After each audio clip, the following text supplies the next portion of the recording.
Hello बच्चों, नमस्कार, good morning. कैसे हैं सभी लोग? उम्मीद करता हूँ बहुत अच्छे होंगे। तो संडे स्पेशल आज हम लोगों की क्लास हो रही है बच्चे। और इसमें परसेंटेज, जो कि बहुत इम्पोर्टेंट पार्ट है हमारे सिलेबस का, बहुत इम्पोर्टेंट चैप्टर है और रिलेट करता है बहुत सारे चैप्टर से। तो उसका आज पार्ट थर्ड हम लोग करने वाले हैं और इसमें काफ़ी कुछ आज हम कंप्लीट करने की कोशिश करेंगे। तो चलिए, आप सभी लोग तैयार हो जाइए। और उम्मीद करता हूं कि जो पहली दो क्लास हमारी हुई उनका रिवीजन आप लोगों ने किया होगा।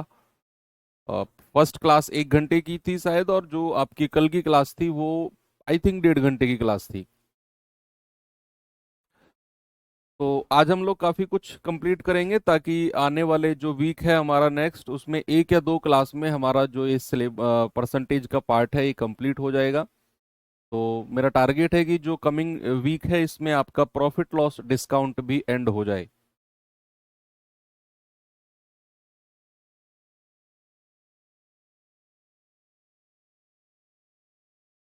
ठीक है, चलिए आगे बढ़ते हैं। तो टाइप कितने हो चुके थे? हमारे 5 टाइप हो चुके थे बच्चे। अब आते हैं हम टाइप नंबर 6 के पास। और टाइप नंबर 6 में किस तरह के क्वेश्चन है उसको करने से पहले थोड़ी सी कॉन्सेप्ट के बारे में नॉलेज लेते हैं। अगर मैं कोई फ्रैक्शन लिखता हूं, सपोज ए अपॉन बी, बच्चे ऊपर वाले पार्ट को क्या बोलते हैं? अंश, जिसको इंग्लिश में क्या कहते हैं? Numerator, N. और नीचे वाले पार्ट को क्या कहते हैं? हर, जिसको इंग्लिश में क्या कहते हैं? डिनोमिनेटर, यानी कि डी। दो चीज सबको क्लियर है, अंश और हर किसको कहते हैं। दूसरी चीज, अगर मैं किसी चीज को सपोज दैट 10% बढ़ाता हूं, कोई भी चीज बच्चे अगर 10% इंक्रीज होती है, कोई भी चीज 10% इंक्रीज हो गई, तो बढ़ने के बाद वो अपने आप का कितना परसेंट हो जाएगी? मैंने आपसे क्या बोला कि अगर कोई चीज 10% इंक्रीज होती है तो बढ़ने के बाद वो अपने आप का कितना परसेंट हो जाएगी? आप कहेंगे सर 110, 100% में जोड़ देते हैं। अगर मैंने कहा कोई चीज सपोज दैट 7% डिक्रीज हो गई, 7% क्या हो गई? घट गई, तो बच्चे घटने के बाद वो कितना परसेंट बचेगी? भाई अगर कोई चीज 7% डिक्रीज हो गई तो 100 में से 7 घटा दो, सर घटने के बाद वो अपने आप का 93% बचेगी। यानी कि अगर कोई चीज बढ़ती है तो 100% में जोड़ देते हैं, और अगर कोई चीज घटती है तो 100% में से माइनस कर देते हैं। ठीक है, इतना चीज क्लियर है सबको? चलो, अब क्वेश्चन बस इतने से कॉन्सेप्ट से हो जाएगा आपका। सवाल देखिए एक बार। कह रहा है एक भिन्न के अंश को 20% बढ़ाया गया और उसके हर को 5% घटाया गया। यानी कि न्यूमरेटर को तो बढ़ाया गया 20% और डिनोमिनेटर को कम किया गया 5%। कह रहा है इस प्रकार जो हमें नया फ्रैक्शन मिला है ना, वो कितना है? 5/2। कह रहा है बताइए आपका ओरिजिनल फ्रैक्शन यानी कि मूल भिन्न कितना था?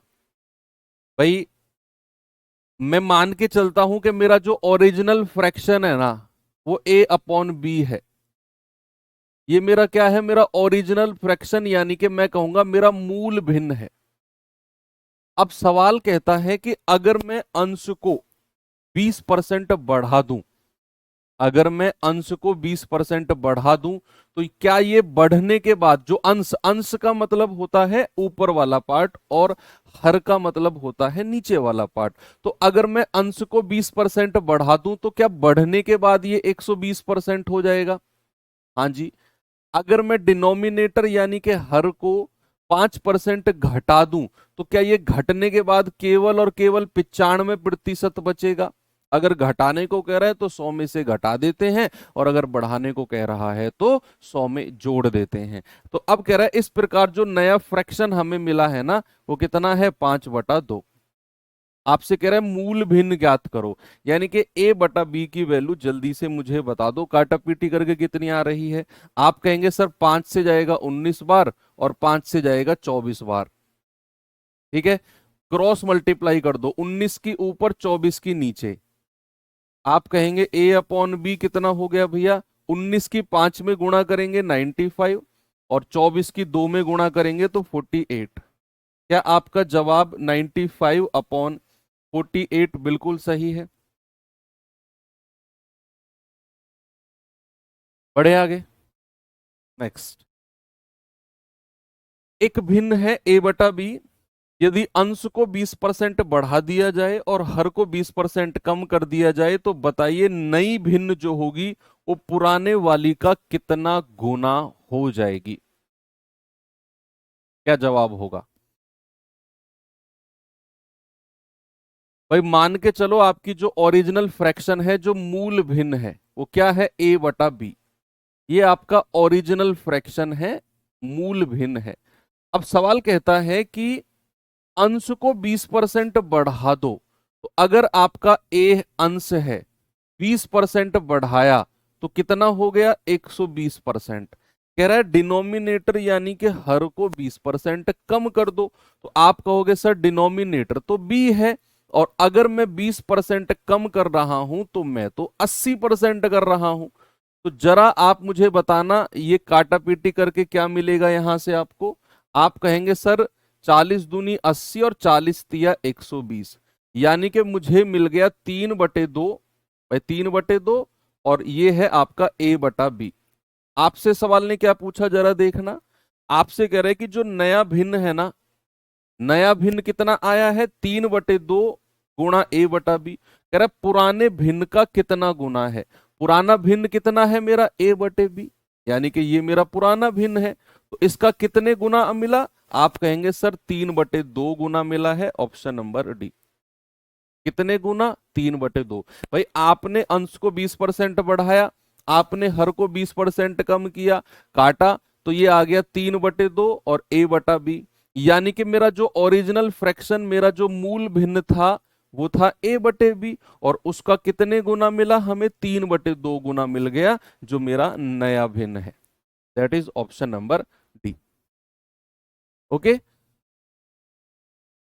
एक और सवाल करता हूं, चलिए इसका जवाब बताओ जल्दी से।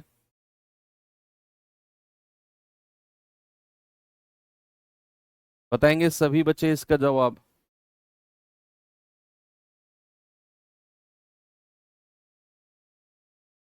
एक भिन्न का अंश इसके हर से 4 कम है। यदि अंश को 32% बढ़ाया गया और हर को 75% कम किया गया, तब नई भिन्न जो मिलेगी वो 12/25 होगी। तो मूल भिन्न ज्ञात करो क्या होगी। अच्छा सवाल है,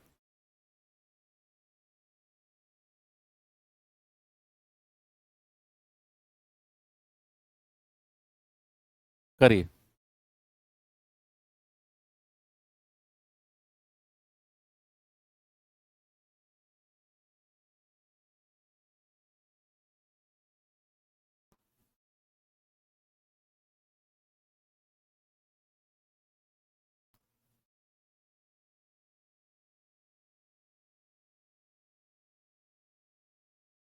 भाई आपको उसने अंश और हर के बारे में भी कुछ रिलेशन दिया है। देखो, या तो आप ऑप्शन से चले जाओ,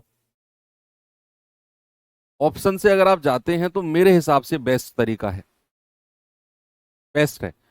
सवाल अगर कहता है कि जो इसका अंश है ना, वो हर से 4 कम है, यानी कि जो मेरा न्यूमरेटर है वो डिनोमिनेटर से 4 कम है, तो पहले तो उन ऑप्शन को हटा दो जिनमें 4 का डिफरेंस नहीं है।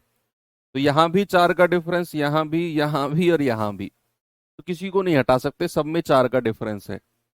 अब उसने क्या बोला, उसने कहा अगर मैं अंश को 32% बढ़ा दूं और हर को मैं 75% बढ़ा दूं, तो नया फ्रैक्शन मुझे इतना मिलेगा।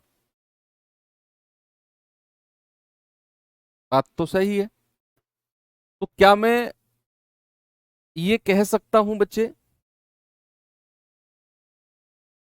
कोई भी ऑप्शन उठा लो, कोई भी ऑप्शन, अगर मैं सपोज 3/7 उठाता हूं, तो अगर मैं इसको 32% बढ़ाता हूं तो 132 आ जाएगा, और अगर मैं हर को 75% बढ़ाता हूं तो 175 आ जाएगा। और ये 12/25 आना चाहिए। क्या ये 12/25 आएगा कट के? उसके लिए 7 को नीचे से कटना पड़ेगा। ऊपर ये किसी भी संख्या से 7 नहीं कट रहा है, तो भैया ऑप्शन नंबर ए मेरा गलत हो जाएगा। ऑप्शन बी चेक करना जरा, 132/175। क्या ये 9 ऊपर वाली किसी संख्या से कट रहा है? क्योंकि मुझे 12/25 चाहिए। नहीं सर, 9 तो नहीं कट रहा किसी से भी, तो ऑप्शन बी भी गलत हो जाएगा। अगर मैं 7/11 लेता हूं तो 132/175। क्या ये 11 कट रहा है? बिल्कुल कट रहा है सर। 11 एकम 11, 11 दूनी 22। क्या ये 7 कट रहा है? बिल्कुल कट रहा है सर, 25 बार।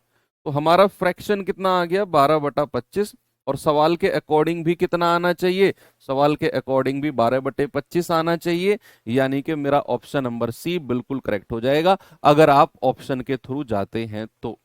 लेकिन अगर आप कहेंगे नहीं सर, बिना ऑप्शन के भी एक बार करके देख लेते हैं, तो चलिए भाई, मैं मान के चलता हूं कि मेरा जो ओरिजिनल फ्रैक्शन है वो a/b है।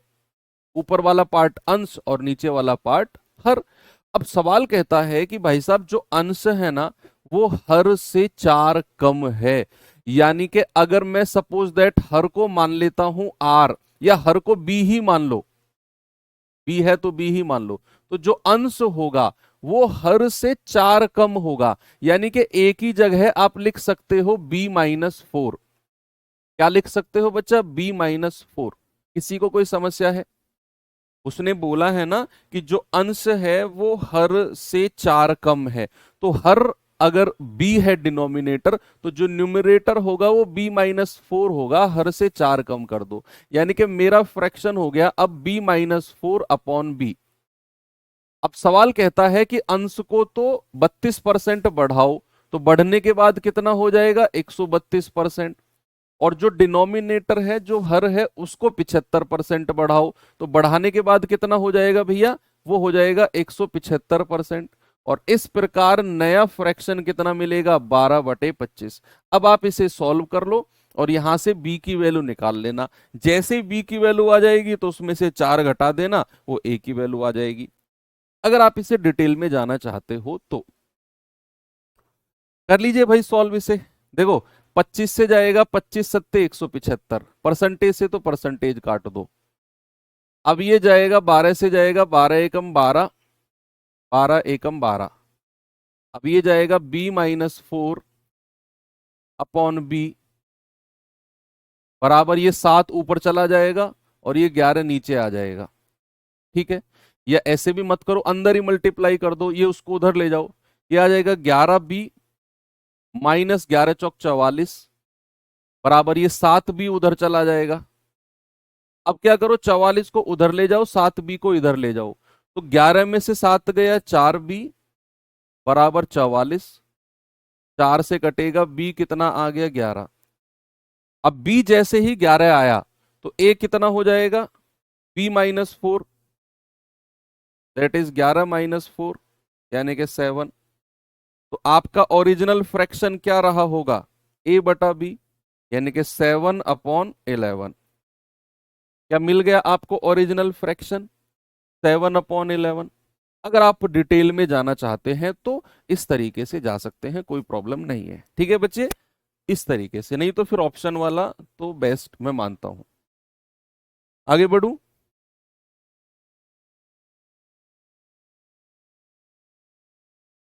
इस पे आएंगे जरा, बताओ जल्दी से इसका जवाब।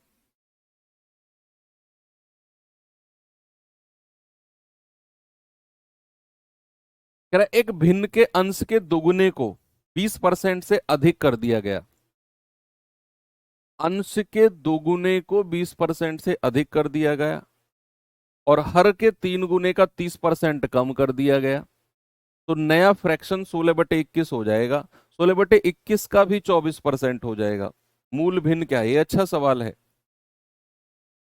ये फ्रैक्शन वाले में जितना पॉसिबल जा सकता है मैं उतना करा रहा हूं आपको।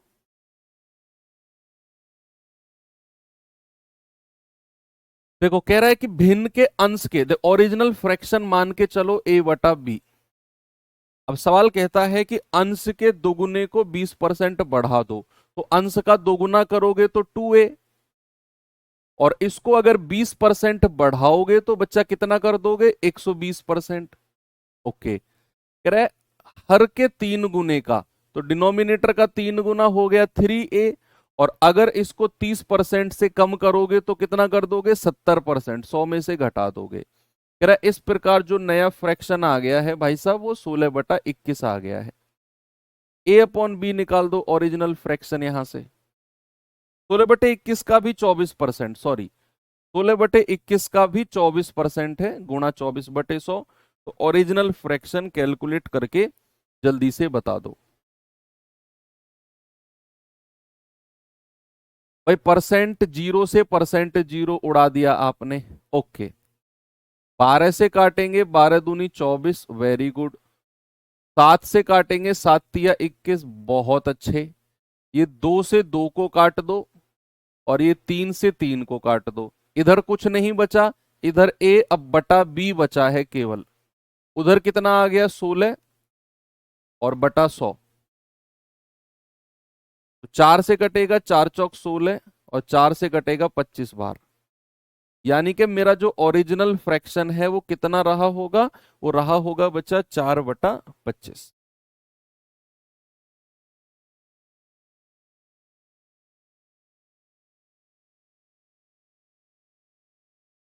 ठीक है भाई, कितना रहा होगा, 4/25।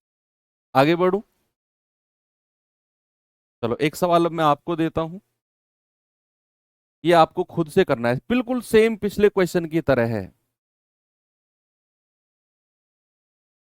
ओके, आप चाहो तो जल्दी से इसका डेटा, क्वेश्चन नहीं डेटा लिख लो बस।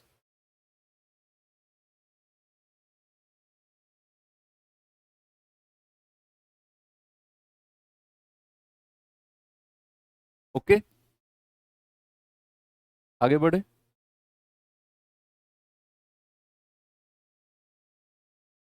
चलो, अब मैं थोड़ा सा आपको अगले टाइप के पास लेकर चलता हूं, और जो आपका अगला टाइप है वो है बच्चे खर्चा। आप जब कल को जॉब लगोगे तो आप जब कमाओगे तो उसका खर्चा भी आपका होगा। तो उस खर्चे का मैनेजमेंट कैसे करोगे। मैनेजमेंट जानते हो क्या होता है, मैनेजमेंट जानते हैं क्या होता है। मैनेजमेंट होता है किसी चीज का, किसी चीज के बारे में, किसी जो भी आपके पास रिसोर्सिस है उनको सही तरीके से सही जगह पर लगाना। दैट इज कॉल्ड मैनेजमेंट, उसको कहते हैं हम मैनेजमेंट। ठीक है, तो अब जब आप कल को जाके पैसा कमाओगे तो किस प्रकार उसका मैनेजमेंट करोगे। ये दो तरीके से मैनेजमेंट होता है।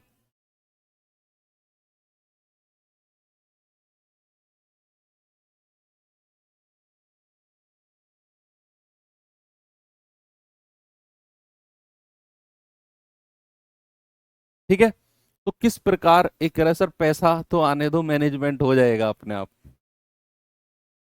आएगा बच्चे, वेरी गुड, ये डिटर्मिनेशन होनी चाहिए, 100% आएगा। तो दो तरीके से मैनेजमेंट होता है। एक होता है कि जो भी आप कमा रहे हो, देखो एक चीज याद रखना, जो भी आपका कुल आय होती है, जो भी आपकी सैलरी होती है बच्चा, वो अपने आप में 100% होती है। जो भी आपने महीने का कमाया, जो भी आपके पास पूरी की पूरी पूंजी आई, दैट विल बी 100%। उसको क्या कहेंगे, उसको कहेंगे 100%। अब उसका मैनेजमेंट दो तरीके से होता है। एक होता है कुल आय में से, कुल आय में से, फ्रॉम टोटल इनकम, कुल आय में से। और एक होता है शेष, अब बहुत इंपॉर्टेंट टॉपिक है ये, इसलिए मैं बहुत डिटेल में समझा रहा हूं इसको। एक होता है शेष आय में से, शेष आय में से, शेष आय में से। एक होता है कुल आय में से। कुल आय में से मतलब आपसे कहेगा कि आपने महीने का कुछ कमाया, अब उस, मान लो आपने महीने का सपोज दैट 40,000 कमाया, अब उस 40,000 में से आपने 10%, उसी 40,000 में से, उस 40,000 में से 10% आपका ट्रांसपोर्ट खर्चा हो गया, 20% आपका घर के सामान लाने में खर्चा हो गया, 10% बच्चे की एजुकेशन पे खर्चा हो गया, 5% में कोई मूवी देख ली, यानी कि उसी 40,000 का ही परसेंटेज हम बात करते रहेंगे। अब अगर जो आपकी इनकम है, जो आपकी सैलरी है, सपोज वो महीने की 100% में मान के चलता हूं, तो उसी 100% में से आपका अलग अलग खर्चा कैलकुलेट होगा।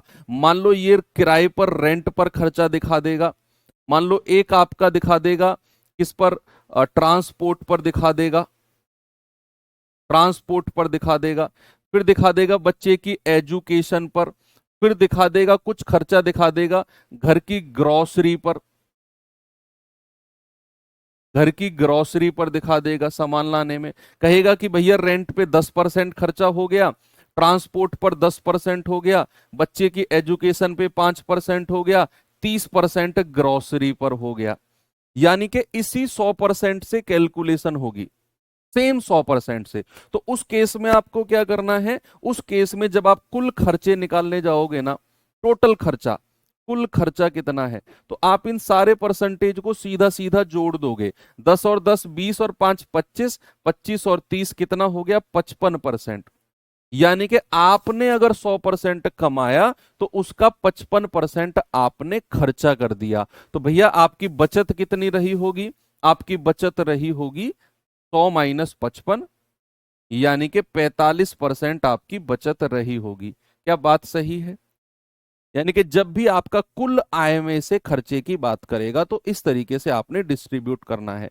अब दूसरा पार्ट आता है बच्चे इसका शेष आय में से, क्या आता है, from the remaining income, from the remaining income. यानी कि स्टार्टिंग यहां भी 100% से होगी, यहां भी आपकी आय 100% रहेगी, लेकिन जब सवाल इसमें से आएगा ना, तो सवाल कुछ इस तरीके से आएगा कि सपोज दैट आपने रेंट पे खर्चा कर दिया, सपोज दैट रेंट पे खर्चा कर दिया 10%, रेंट पे खर्चा कर दिया 10%, और उसके बाद वो एक वर्ड यूज करेगा, और इस वर्ड पे जरा फोकस करो सामने, वो कहेगा कि आपने रेंट पे 10% खर्चा कर दिया, फिर कहेगा शेष आय में से, कहेगा शेष, वो हर परसेंटेज से पहले हिंदी में एक वर्ड यूज करेगा, शेष में से, शेष में से, फ्रॉम द रिमेनिंग, इंग्लिश में वर्ड यूज करेगा फ्रॉम द रिमेनिंग, और हिंदी में यूज करेगा शेष में से। तो ये वर्ड जब भी लिखा होगा समझ जाना ये सेकंड कॉन्सेप्ट काम करेगा कि भैया आय में से 10% रेंट पे खर्च कर दिया, अब पूछेगा शेष कितना है, तो शेष निकालना पड़ेगा। भाई 100 में से 10 हटा दिया तो बचेगा कितना, 90%।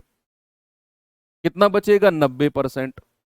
अब कहेगा शेष में से, कहेगा शेष में से, शेष में से 10% आपका किस पे खर्चा हो गया, बच्चे की एजुकेशन पर या ट्रांसपोर्ट पर, बच्चे की एजुकेशन यानी कि ट्रांसपोर्ट कहेगा, या फिर, तो जब वो कहेगा ना शेष में से 10%, तो आपको 100 का 10% नहीं लिखना सीधा, फिर ये 90 का 10% लिखना है, यानी कि इस 90% का आपको 10% लिखना पड़ेगा, 10% ये आपसे कहेगा। फिर यहां शेष बचेगा, जो भी बचेगा, फिर उसका कोई परसेंट कहेगा, यानी कि हर परसेंट से पहले वो शेष यानी कि रिमेनिंग वर्ड यूज करेगा। तो आपका ये सेकंड कैटेगरी का क्वेश्चन बनेगा। और अगर वो सीधा सीधा किसी भी परसेंटेज से पहले शेष वर्ड यूज नहीं करेगा, रिमेनिंग वर्ड यूज नहीं करेगा, तो आपको सीधा सीधा सारे परसेंटेज जोड़ देने हैं। अब आप खुद देख लो कि कौन सा क्वेश्चन आसान लग रहा है आपको देखने से। तो आप कहोगे सर यही आसान लग रहा है, इसमें तो सीधा सीधा जुड़ रहा है, यहां पर शेष निकालना पड़ रहा है, फिर उसका परसेंटेज, फिर शेष। मैं कहूंगा ये भी आसान है। ये तो मैंने एक्सप्लेन किया आपको कि किस तरीके का क्वेश्चन बनेगा। इस सवाल को जहां भी हर परसेंटेज से पहले शेष वर्ड जुड़ा होगा, उस तरह के सवालों को करने का तरीका बहुत आसान बताऊंगा आपको मैं। इनको हम करेंगे वन लाइनर मेथड से, जहां भी शेष वर्ड जुड़ा होगा उसको हम वन लाइनर मेथड से करेंगे। क्या है वो भी बताऊंगा आपको मैं, ठीक है। तो आपको बेसिकली समझ में आ गया कितने खर्च का मैनेजमेंट किस तरीके से यहां पर हुआ है। चलो सवाल देखते हैं। देखिए जरा सवाल और बताइए मुझे जवाब इसका।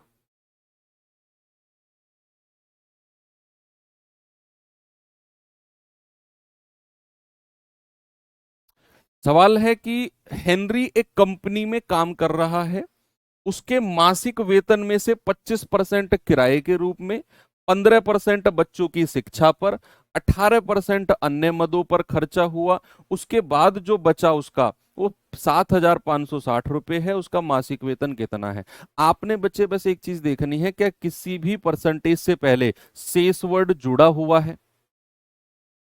क्या किसी भी परसेंटेज से पहले रिमेनिंग वर्ड जुड़ा हुआ है? आप कहेंगे नहीं सर, बस उसने बोल दिया मासिक वेतन में से 25% रेंट, 15% बच्चों की शिक्षा, 18% अदर सोर्सेस पे खर्चा किया है। कहीं भी रिमेनिंग वर्ड तो है ही नहीं।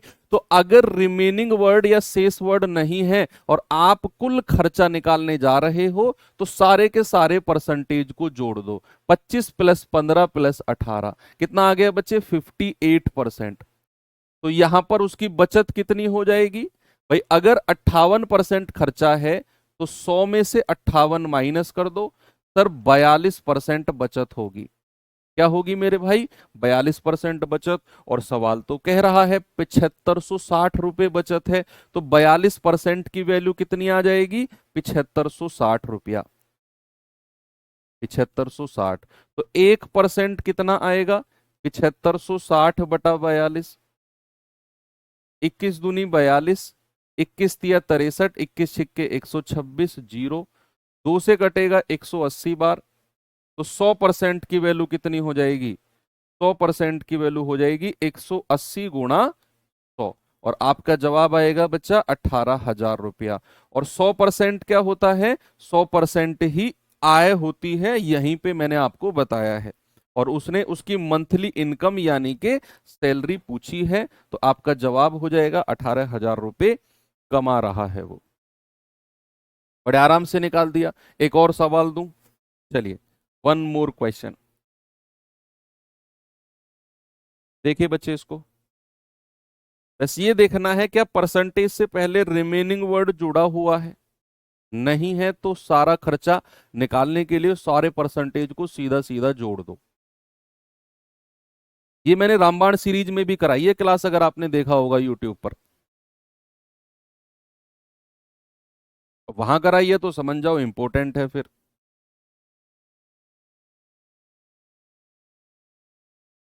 कह रहे सोहन अपनी आय का 23% इंश्योरेंस पॉलिसी, 33% भोजन, 19% बच्चों की शिक्षा, 16% मनोरंजन पर खर्च करता है और शेष बचा धन 504 है, बैंक में जमा कर देता है। बताओ उसने भोजन और इंश्योरेंस पर कितना खर्चा किया? टोटल नहीं पूछ रहा इस बार, 100% की वैल्यू नहीं निकालनी। इस बार उसने भोजन और इंश्योरेंस के बारे में बात करी, यानी कि 23% इंश्योरेंस और 33% भोजन, दोनों को जोड़ के जो आएगा उतने परसेंट की वैल्यू। पहले आप 1% की वैल्यू बात करो। क्या किसी भी परसेंटेज से पहले शेष वर्ड या रिमेनिंग वर्ड जुड़ा हुआ है? नहीं, किसी भी परसेंटेज से पहले रिमेनिंग वर्ड नहीं जुड़ा हुआ। तो जब हम इसका कुल खर्च निकालने जाएंगे बच्चा, तो हम सारे के सारे परसेंटेज को जोड़ देंगे। 23 प्लस 33 प्लस 19 प्लस 16 कितना आएगा? 3 3 6, 6 और 9 15, 15 और 6 21, हासिल का 2, 2 और 3 5, 5 और 1 6, 6 और 1 7, 7 2 9, यानी कि 91% खर्चा आ गया। तो भैया उसकी बचत कितना परसेंट रही होगी? 100 में से 91 घटा दो। आप कहेंगे सर उसकी बचत 9% रही होगी, और सवाल के अकॉर्डिंग उसकी बचत तो 504 है। तो क्या मैं ये बोल सकता हूं 9% की वैल्यू 504 हो गई? तो 1% किसके बराबर होगा? 9 पंजे 45, 9 छिक्के 54। तो भाई 100% किसके बराबर हो जाएगा? 100 से गुणा कर दो। लेकिन 100% चाहिए ही नहीं भाई, 100% चाहिए ही नहीं हमें। हमें उसकी कुल आय थोड़ी पूछी है, हमसे तो उसने बोला है कि भाई साहब उसके भोजन और इंश्योरेंस का कितना खर्चा है। तो उसने 23% तो इंश्योरेंस पर खर्चा किया और 33% भोजन पर किया। तो दोनों को जोड़ेंगे तो कितना आ गया टोटल? टोटल आ गया 56%। कितना आ गया मेरे भाई? 56%। यानी कि आपसे उसने 56% की ही वैल्यू पूछी है। तो ये कितना हो जाएगा? 56 × 56। कितना जवाब है जरा मुझे बताना, जो भी आपका जवाब आ रहा है। भाई 5×25, 56 का स्क्वायर अगर आप करते हैं तो कितना आता है? 6×36, लास्ट में 36 आएगा, 36 आएगा ना लास्ट में। यस, तो आ जाएगा 3136। भाई 6 और 6 है ना, तो लास्ट में 6×36 ही आएगा, यूनिट के 2 डिजिट। 3136 आपका सही जवाब है, ऑप्शन नंबर सी। 26 नहीं होगा, क्योंकि ये 56 × 56 है, मींस 56 का स्क्वायर। अब आपको अगर पता हो कि किसी भी संख्या के स्क्वायर में जो लास्ट के 2 डिजिट होते हैं ना, वो 1 से लेकर 24 तक की संख्या के स्क्वायर के जो लास्ट के 2 डिजिट होंगे उन्हीं में से मैच करेंगे। दुनिया की किसी भी संख्या का स्क्वायर कर लो आप, तो 1 से लेकर 24 तक का स्क्वायर में जो भी नंबर आएंगे लास्ट के 2 डिजिट उन्हीं से मैच करेंगे। क्या 1 से लेकर 24 तक की किसी भी संख्या के स्क्वायर में आपको 26 दिखता है क्या? कहीं भी 26 नहीं दिखेगा आपको लास्ट के 2 डिजिट में। तो ये किसी संख्या का स्क्वायर हो ही नहीं सकता। ये 48 भी किसी संख्या का स्क्वायर नहीं हो सकता। ये है नहीं, 3200 है नहीं, लेकिन हम इसको कहेंगे कि लास्ट के 2 डिजिट डबल जीरो है तो हो सकता है, लेकिन ये है नहीं, क्योंकि वो तो साफ दिख रहा है 32 है। लेकिन जो नहीं हो सकता एटलीस्ट उसको तो हम काट सकते हैं। चलो, आपको कैलकुलेट भी नहीं करना पड़ा, सीधा 3136 जवाब आ गया। चलिए, तो अब देखते हैं कुछ उन सवालों को जिनमें शेष वर्ड जुड़ा हो, रिमेनिंग वर्ड जुड़ा हो, उसके बारे में क्या करें।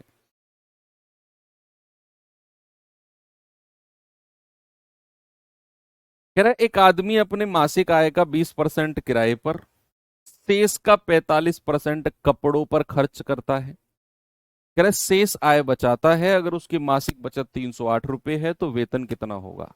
अब आपने यहां देख लिया कि भाई परसेंटेज से पहले शेष वर्ड जुड़ गया, कि 20% तो किराए पर खर्च कर दिया, और 20% खर्च करने के बाद जो शेष बचा उसका 45%। यानी कि यहां पर सीधा सीधा 20 और 45 आप नहीं जोड़ सकते। 20 और 45 को बचा आप नहीं जोड़ सकते। क्या करें? तो फिर अगर नहीं जोड़ सकते हो तो मैंने आपको कहा कि जहां भी शेष वर्ड लिखा दिखे वहां होते हैं हमारे वन लाइनर मेथड। मैंने लिखवाया था ना आपको, वहां पर क्या, वन लाइनर मेथड, कि जहां भी शेष आय में से बात करेगा उसे हम वन लाइनर मेथड से जाएंगे। वन लाइनर मेथड क्या है?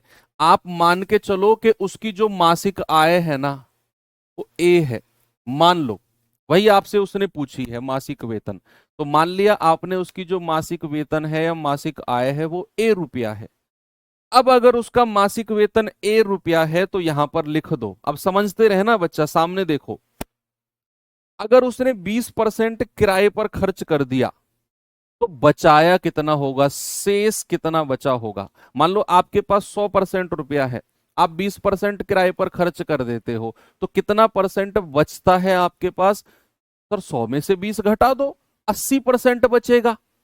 वही वही तो कह रहा है वो, कि अगर उसने 20% किराए पर खर्च कर दिया तो शेष कितना बचा होगा। हम इस बार शेष क्यों निकाल रहे हैं सर? क्योंकि भैया यहां वो शेष की बात कर रहा है, यहां वो रिमेनिंग की बात कर रहा है, यहां वो रिमेनिंग की बात कर रहा है। इसीलिए हम कहेंगे कि अगर 20% किराए पर किया तो हटाओ, शेष कितना बचा, 80%। तो इसका 80% लिख दो, यानी कि 80/100। अब ये आपके पास जो है ये शेष इनकम आ गई, रिमेनिंग है ये, रिमेनिंग। अब कह रहा जो शेष है उसका 45% कपड़ों पर खर्च कर दिया। बच्चे अगर 45% कपड़ों पर खर्च करता है तो उसका शेष कितना बचाता है? 45% कपड़ों पर खर्च करने के बाद, क्योंकि यहां भी हमें शेष वर्ड पूछ रहा है, कि वो शेष आय बचा लेता है। तो अगर वो 45% कपड़ों पर खर्च कर रहा है तो 100 में से 45 हटाओ, कितना परसेंट बचाएगा सर? 55%। भाई 100 में से 45 हटाओगे तो 55%। अब तो शेष का कितना? 55% गुणा 55%। अब जो यहां तक की कहानी है ये है टोटल बचत। ये क्या है? टोटल बचत है।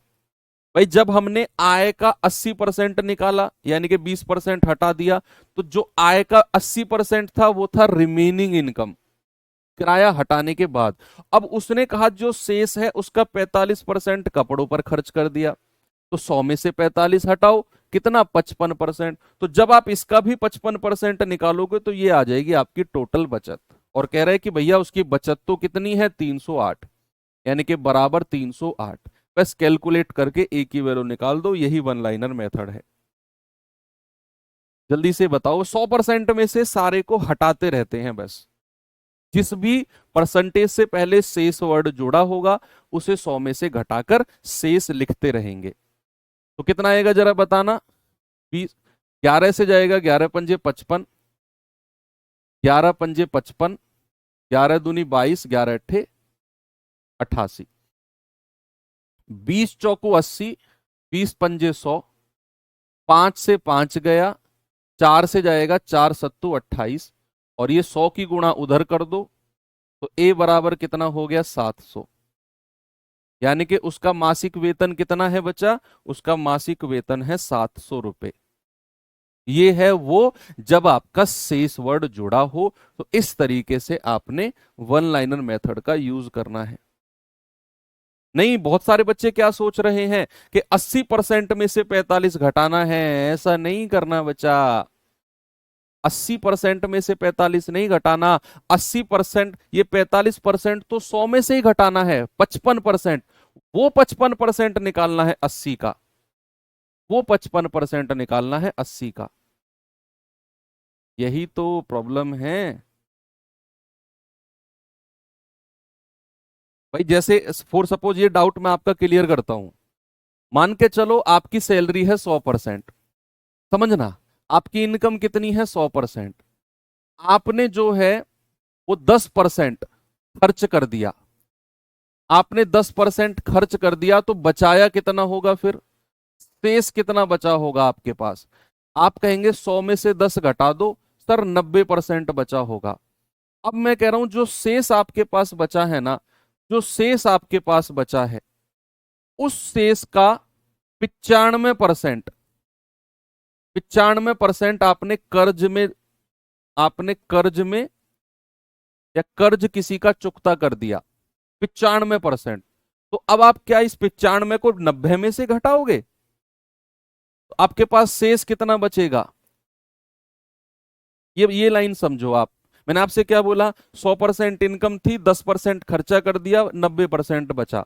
अब मैं कह रहा हूं जो शेष 90% बचा है उसका 95% आपने कर्ज दे दिया, किसी से उधार लिया हुआ था वो दे दिया। तो अब क्या 95 को 90 में से घटाओगे? माइनस का 5% बचेगा ना। आपके पास बचेगा कि अगर 95% कर्ज दे दिया तो भैया 90% का 5% बचेगा। कितना? केवल और केवल 5%। ये है आपका जवाब। 90% का केवल 5% बचेगा, क्योंकि 95% तो कर्जा दिया है। ये 95% किसका? जो ये 90% बचा हुआ था, इसका 95%। ठीक है, तो ये कंफ्यूजन नहीं लाना है कि 80 में से घटाना है। इस सवाल पे आओ। ये सवाल करिए जरा।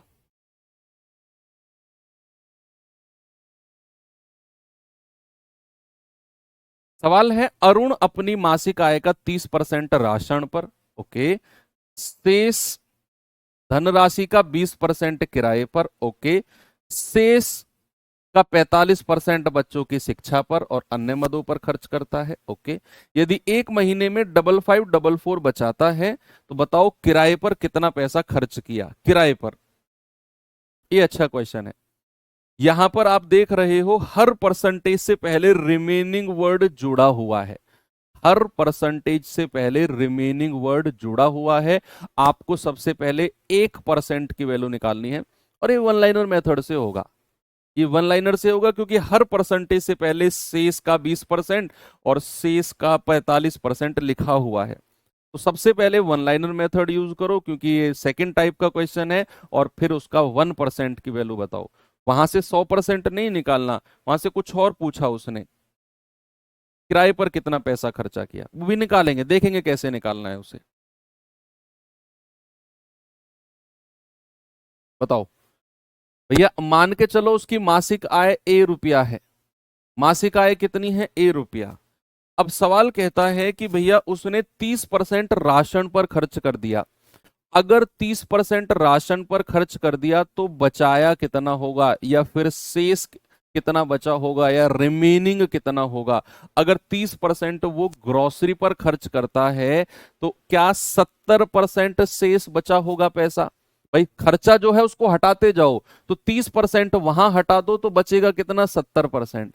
यानी कि राशन को लेने के बाद ये उसके पास रिमेनिंग बचा है, राशन का 30% हटाने के बाद ये पैसा अभी उसके पास बचा हुआ है। मान लो आपके पास ₹100 है, आप ₹20 का कोई नमकीन खा लेते हो, तो कितना बचा आपके पास? 100 में से 20 को हटाओगे ना आप कहोगे सर ₹80 बचा। तो क्यों 80 क्यों लिखा आपने? क्योंकि आपके पास बचा ही ₹80 है, ₹20 आपने माइनस किए। तो मैं भी तो वही कर रहा हूं कि 30% अगर राशन पर खर्च कर दिया तो बचा कितना है पैसा उसके पास, उसका बजट देख रहे हैं हम। तो 30% हटाओ, 70% बचा है उसके पास बजट इस पूरे धनराशि का। अब कह रहा जो शेष बचा है, जो शेष बचा है यानी कि ये वाला पार्ट, इसका 20% किराए पर खर्च कर दिया। तो अगर 20% किराए पर खर्च करेगा तो बचेगा कितना परसेंट? 100 में से 20 घटा दो, 80%, यानी कि इसका 80% बचेगा, इसका 80% बचेगा उसके पास। अब कह रहा है जो शेष बचा है, यानी कि ये वाला पार्ट जो शेष बचा है, इसका 45% बच्चों की शिक्षा पर खर्च कर दिया। अगर 45% खर्च कर रहा है तो क्या 55% बचेगा? बोलो, क्या अगर 45% उसने बच्चों के एजुकेशन पर खर्च किया तो क्या 100 में से 45 घटाओगे, बच्चे क्या 55% बचेगा? 55/100। और यही उसका बचत है जो कि आपको 5544 के बराबर दी हुई है। यहां से सबसे पहले ए की वैल्यू निकालो। What is the value of A? What is the value of A? क्या करेंगे आप? भाई 11 से काटेंगे, 11 पंजे 55, 11 पंजे 55, 0, 11 चौक 44, 7 से जाएगा 7 धाम 70, 7 सत्ते 49, 7 दूनी 14, 8 से जाएगा 8 धाम 80, और 8 से जाएगा 8 नाम 72। देखो 10 धाम 100, 100 से 100 काट दो, ठीक है। 5 से काटेंगे 20 बार, ऊपर की सारी संख्या गायब हो गई। तो ए बराबर कितना आ गया? 9 दूनी 18, और 1 2 3 0। क्या उसकी मंथली इनकम 18,000 है? बोलिए, गलत कर दिया क्या मैंने शायद कुछ, या सही किया है? नहीं, सब बिल्कुल सही है। मंथली इनकम कितनी है? 18,000, बिल्कुल करेक्ट है। लेकिन उसने मंथली इनकम की बात की ही नहीं, उसने बोला है बताओ उसने किराए पर कितना पैसा खर्चा किया। हमें एक फिर से सवाल को करना पड़ेगा। वो कह रहा है किराए पर कितना खर्चा किया। देखो, मासिक आय का 30% राशन पर खर्च करता है और शेष का 20% किराए पर। तो जो लोग इसी 18,000 का 20% निकाल रहे हैं ना, आप कर रहे हो गड़बड़, आप कर रहे हो गलत। क्यों? क्योंकि भैया ये 20% टोटल इनकम का नहीं है, ये 20% कुल आय का नहीं है, ये है जो शेष आय बची है 30% हटाने के बाद। यानी कि अगर मैं कहूंगा 18,000 उसने कमाया, तो उसमें से अगर 30% राशन पर खर्च कर दिया तो बचा कितना होगा? 70%। मैं रेंट का पैसा, किसका पैसा निकाल रहा हूं? क्या पूछा उसने? किराए पर। मैं उसका ग्रोसरी का पैसा निकाल रहा हूं।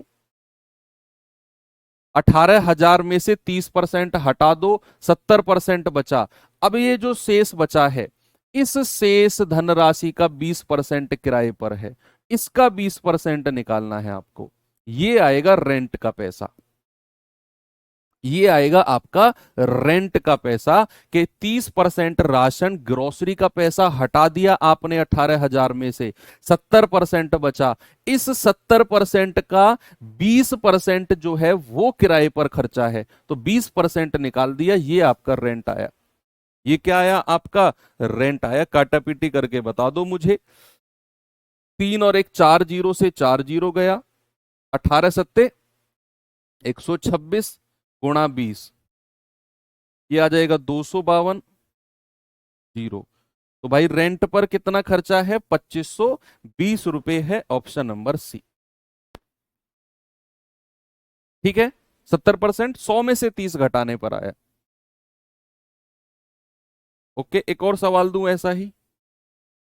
चलो, ये थोड़ा मिक्स क्वेश्चन है। जो मैंने आपको दोनों टाइप बताए थे ना, 2 टाइप के क्वेश्चन पूछे जाते हैं, कुल आय में से और शेष आय में से। अब मैं आपको दोनों का मिक्स क्वेश्चन करा रहा हूं, दोनों का मिक्स। अब मिक्स वाला क्वेश्चन कैसे आता है जरा देखना, ये है आपका दोनों का मिक्स क्वेश्चन।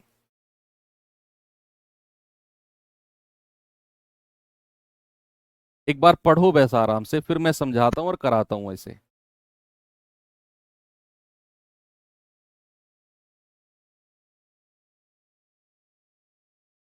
ये अच्छे टॉपिक हैं परसेंटेज के, अब अच्छे टॉपिक शुरू हो चुके हैं भाई। परसेंटेज चैप्टर के जो आसान क्वेश्चन थे, इजी टू मॉडरेट थे, वो मैं 2 क्लास में ऑलरेडी आपको करा चुका हूं।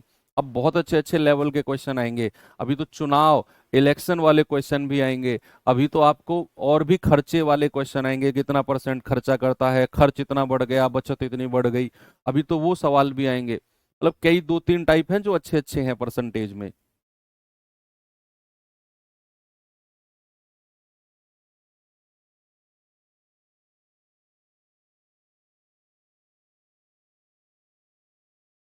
कह रहा है एक व्यक्ति अपनी आय का 10% भोजन पर तथा 20% किराए पर खर्च करता है।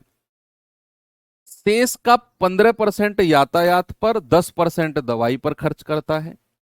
फिर शेष का 50% अन्य चीजों पर खर्च करता है। शेष उसकी बचत है। यदि उसकी बचत 29,400 है तो आय कितनी है? अब ये मिक्स क्यों है क्वेश्चन?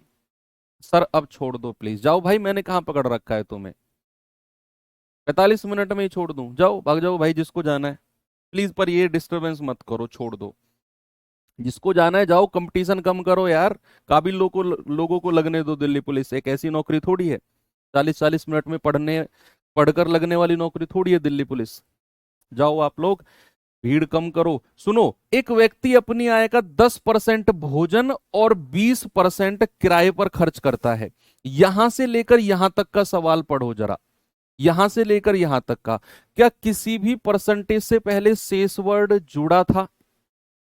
बोलो, क्या किसी भी परसेंटेज से पहले रिमेनिंग वर्ड जोड़ा था क्या? नहीं सर। बस उसने बोला अपनी आय का 10% भोजन और 20% किराए पर खर्च कर दिया, कहीं भी शेष वर्ड नहीं था। और मैंने आपको बोला कि जब भी शेष वर्ड नहीं जुड़ा होगा तो सारे परसेंटेज को आपस में जोड़ देते हैं। तो भैया अगर मैं आपसे कहूं भोजन और किराए का टोटल कितना हो गया, फूड और रेंट का अगर मैं टोटल आपसे कहूंगा तो आप कहोगे सर फूड और रेंट का टोटल हो गया 10 + 20, यानी कि टोटल 30% हो गया। मैं सीधा सीधा इन दोनों को जोड़ूंगा। मैं रिमेनिंग कब लिखता हूं 100 में से घटाकर? जैसे मैंने अभी पिछले 2 क्वेश्चन में किया, जब वो हर परसेंटेज से पहले शेष वर्ड यूज करेगा। लेकिन ना तो उसने 10% से पहले यूज किया ना 20%। बस उसने बोल दिया अपनी आय का 10% भोजन और 20% किराए पर। तो दोनों को जोड़ दो, टोटल खर्चा कितना हो गया? 30%। अब उसने लिखा कि जो शेष बच गया उसका 15% यातायात और 10% दवाई। शेष वर्ड उसने 2% के बाद, शेष वर्ड उसने 2% के बाद लिखा है। तो भैया फिर हम शेष वर्ड का यूज भी 2% के बाद करेंगे। तो मैं मान के चलूंगा कि उसकी जो इनकम है वो ए है। अब आप समझ गए मैं आपको क्या समझाना चाह रहा हूं। कि जब भी परसेंटेज से पहले शेष नहीं लिखेगा तो हम उनको सीधा सीधा जोड़ते चलेंगे।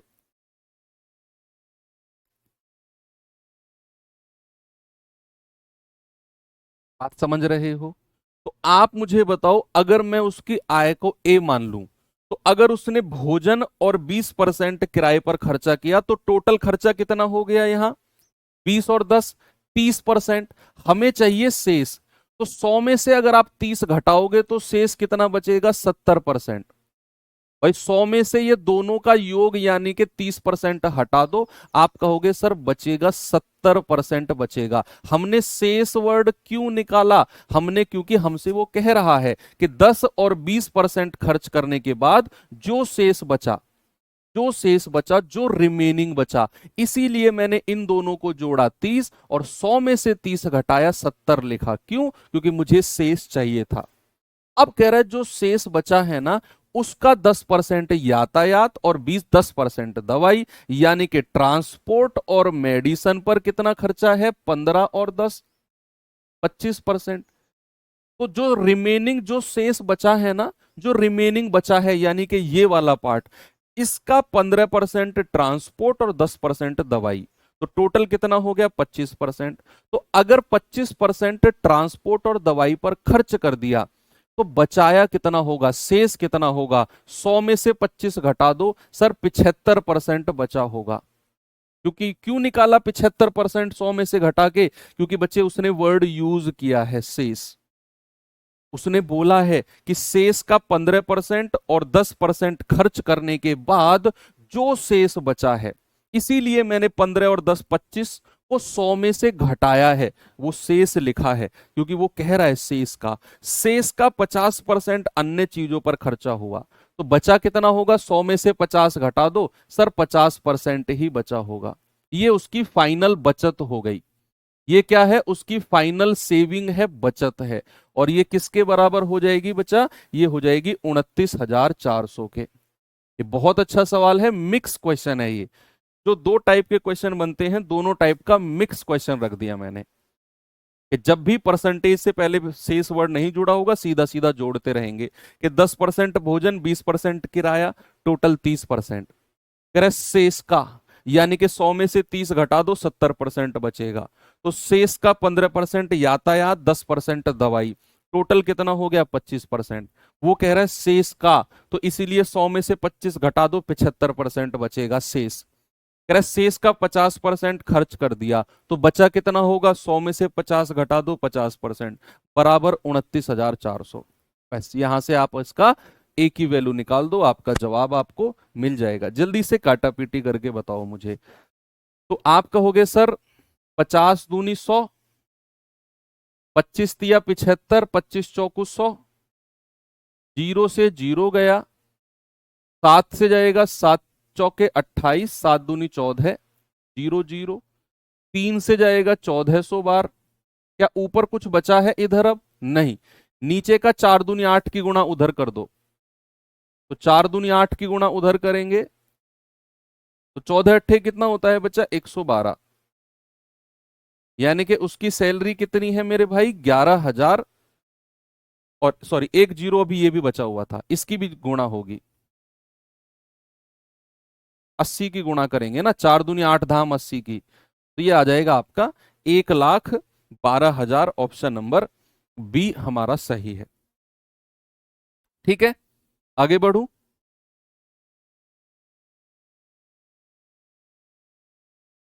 तो ये मिक्स क्वेश्चन था, ये टाइप बहुत अच्छा था। चलो अब हम अगले टाइप पे चलते हैं, और अगले टाइप में किस तरह के क्वेश्चन है।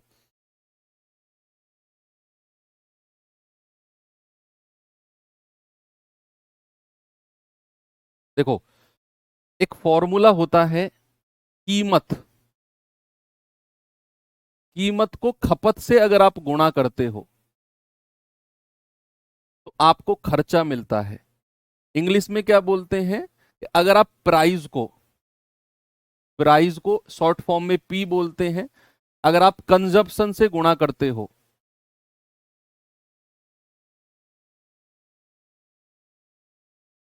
कंजप्शन से गुणा करते हो, सी से गुणा करते हो, तो आपको एक्सपेंडिचर मिलता है।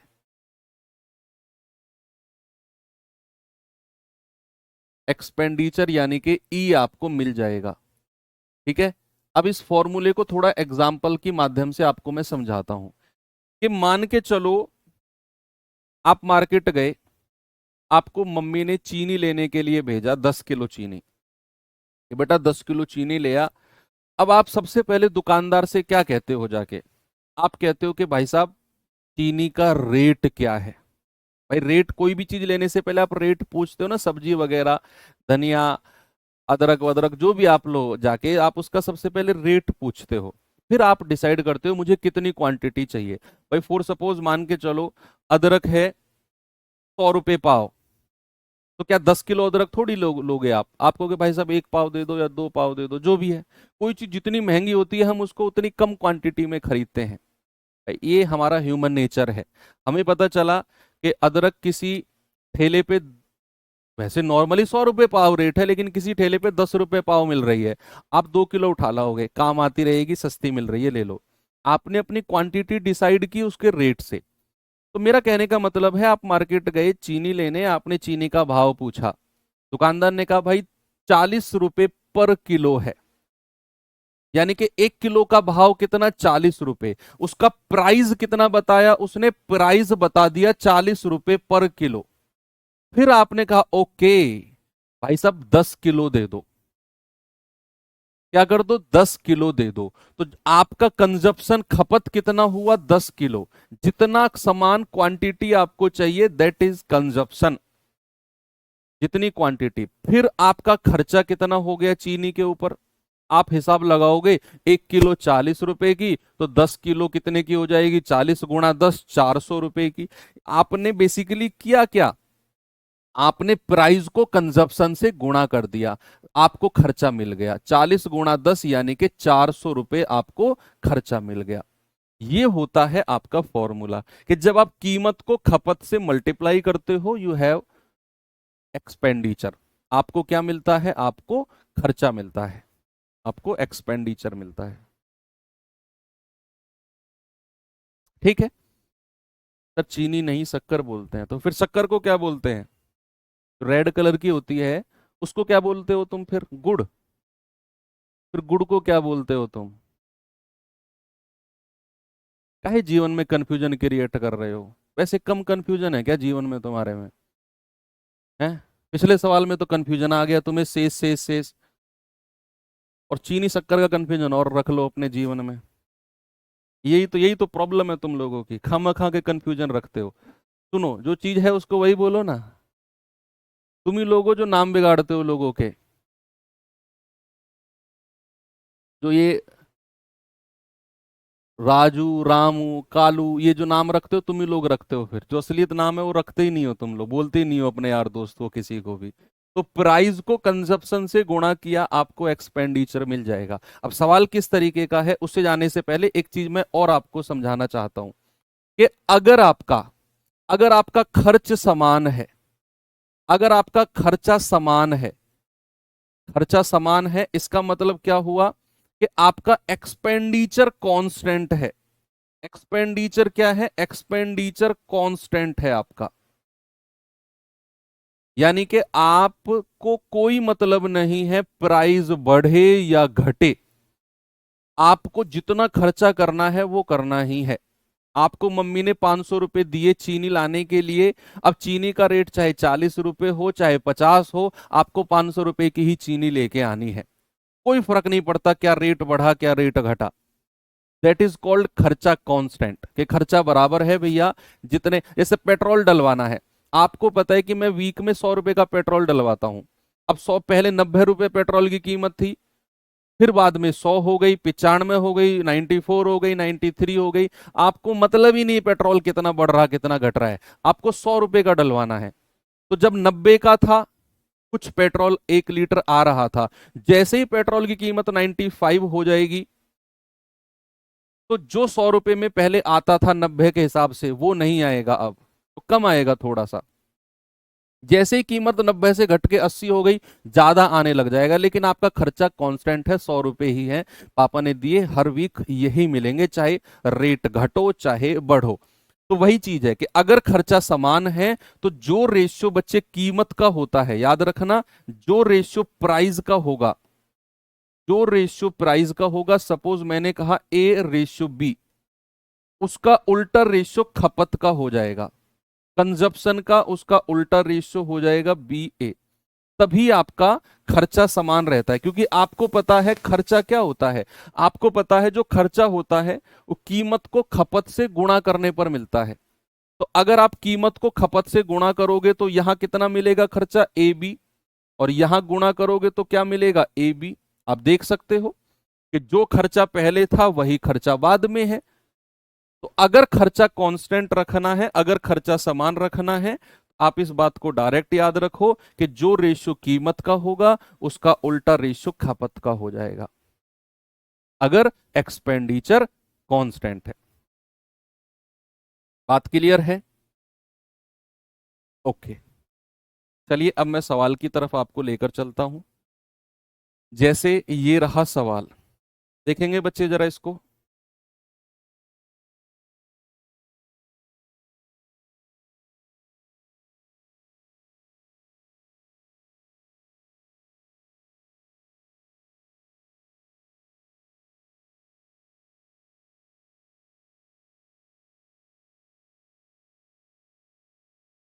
हाँ, एक अनाउंसमेंट और करना था बच्चे, जो HCM और AW TPO वाले बच्चे हैं, कल से आप लोगों की क्लास रहेगी और 10 बजे से रहेगी। कल से आप लोगों की क्लास 10 बजे से रहेगी, एडवांस मैथ की क्लास। ठीक है, केवल HCM AW TPO के जो 4 चैप्टर अलग से हैं ना, ट्रिग्नोमेट्री, अलजेब्रा, ज्योमेट्री और मेंसुरेशन, तो आप लोगों की क्लास कल से नहीं, परसों से रखेंगे हम, ट्यूसडे से।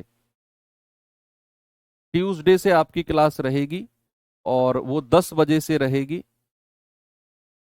11:30 बजे तक। ठीक है, केवल वो AW TPO और HCM वाले बच्चों की जो 4 टॉपिक है, और स्टार्टिंग हम जो है वो अलजेब्रा से करेंगे। पहला टॉपिक अलजेब्रा होगा हमारा, उसके बाद करेंगे हम ट्रिग्नो में, मेंसुरेशन तो यहीं पढ़ेंगे हम, इसी बैच में मेंसुरेशन पढ़ेंगे, तो दोनों में कॉमन रहेगी। बाकी जो अलजेब्रा है उसे हम यहाँ, अलजेब्रा के बाद ट्रिग्नोमेट्री, उसके बाद ज्योमेट्री। ठीक है, तो वो ट्यूसडे से आपकी 10 से 11:30 बजे सुबह आपकी क्लास रहेगी। तो बी प्रिपेयर, केवल AWTP और HCM वाले बैच में चलेगी, दिल्ली पुलिस वाले, कांस्टेबल वाले बच्चों को इससे कोई मतलब नहीं है। ठीक है, तो ये हर उस बच्चे तक पहुंच जानी चाहिए बात की, 10 बजे से ट्यूसडे से क्लास रहेगी अलजेब्रा की, एडवांस मैथ की। जैसा कि मैंने प्रॉमिस किया था कि जैसे मिड नवंबर आएगा आपकी मैं एक और क्लास स्टार्ट कर दूंगा एडवांस वाली। अच्छा, उस टाइम किसी और की क्लास होती है क्या? चलो फिर मैं टाइम को, हाँ ये मैंने ध्यान में नहीं दिया, फिर टाइम को एक बार मैं मैनेज कर लूंगा बोल के, एक बार टाइम को मैनेज कर लूंगा मैं, लेकिन रहेगी ट्यूसडे से, रखेंगे हम मंगलवार से ही। तो टाइम मैं आपको कल बता दूंगा, मंडे को। हाँ, ड्राइवर में भी है, मंगलवार कल बता दूंगा, इसलिए मैंने मंगलवार को बोला। कह रहा है, चावल की कीमत 3 रुपए से बढ़ के 4 रुपए प्रति किलोग्राम हो गई। ओके, लेकिन कुल खर्चे पर कोई प्रभाव नहीं पड़ा। ये लाइन उसने बड़े साफ साफ बोली है, उसने बोली है लेकिन कुल खर्चे पर कोई प्रभाव नहीं पड़ा, यानी कि उसका खर्चा समान है। तो बोल रहा है बताओ खपत पर क्या प्रभाव पड़ेगा। अब आप बड़े अच्छे से जानते हैं, आप बड़े अच्छे से जानते हैं कि जो रेशियो आपके कीमत का होगा, क्योंकि खर्चा समान है, तो कीमत का रेशियो कितना हो गया, प्राइस का रेशियो कितना हो गया, 3 से बढ़ के 4। तो भैया कंजप्शन का रेशियो क्या हो जाएगा, उल्टा हो जाएगा, 4 से 3 हो जाएगा, क्योंकि खर्चा उसका कोई असर नहीं पड़ा है। तो जो रेशियो कीमत का है उल्टा रेशियो किसका कर दो, उल्टा रेशियो कंजप्शन का कर दो। तो भैया हम क्या ये बोल सकते हैं कि 4 से घट के 3 हो गए खपत, तो 1 की कमी है। और अगर हमें प्रतिशत कमी बतानी है तो क्या हम ये बोलेंगे कि भैया 1/, और ये 4 नीचे रख दो और गुणा 100। तो 4 से काटेंगे 25 बार, और 25 एकम 25, तो कितने परसेंट की कमी आई है खपत में? सर 25% की कमी आई है, डिक्रीज हुआ है, 4 से 3 है ना, तो ये 25%, ऑप्शन नंबर सी हटाओ, ऑप्शन बी सही होगा। इंक्रीज नहीं हुआ, जो सी वालों देखो, इंक्रीज नहीं हुआ, कमी हुई है।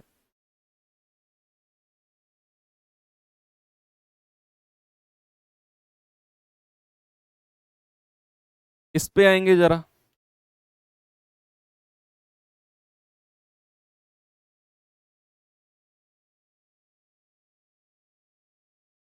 कह रहा है एक तेल की कीमत में 45% की वृद्धि होती है, एक परिवार को अपनी खपत में कितने परसेंट की कमी करनी चाहिए ताकि खर्चा वही बना रहे?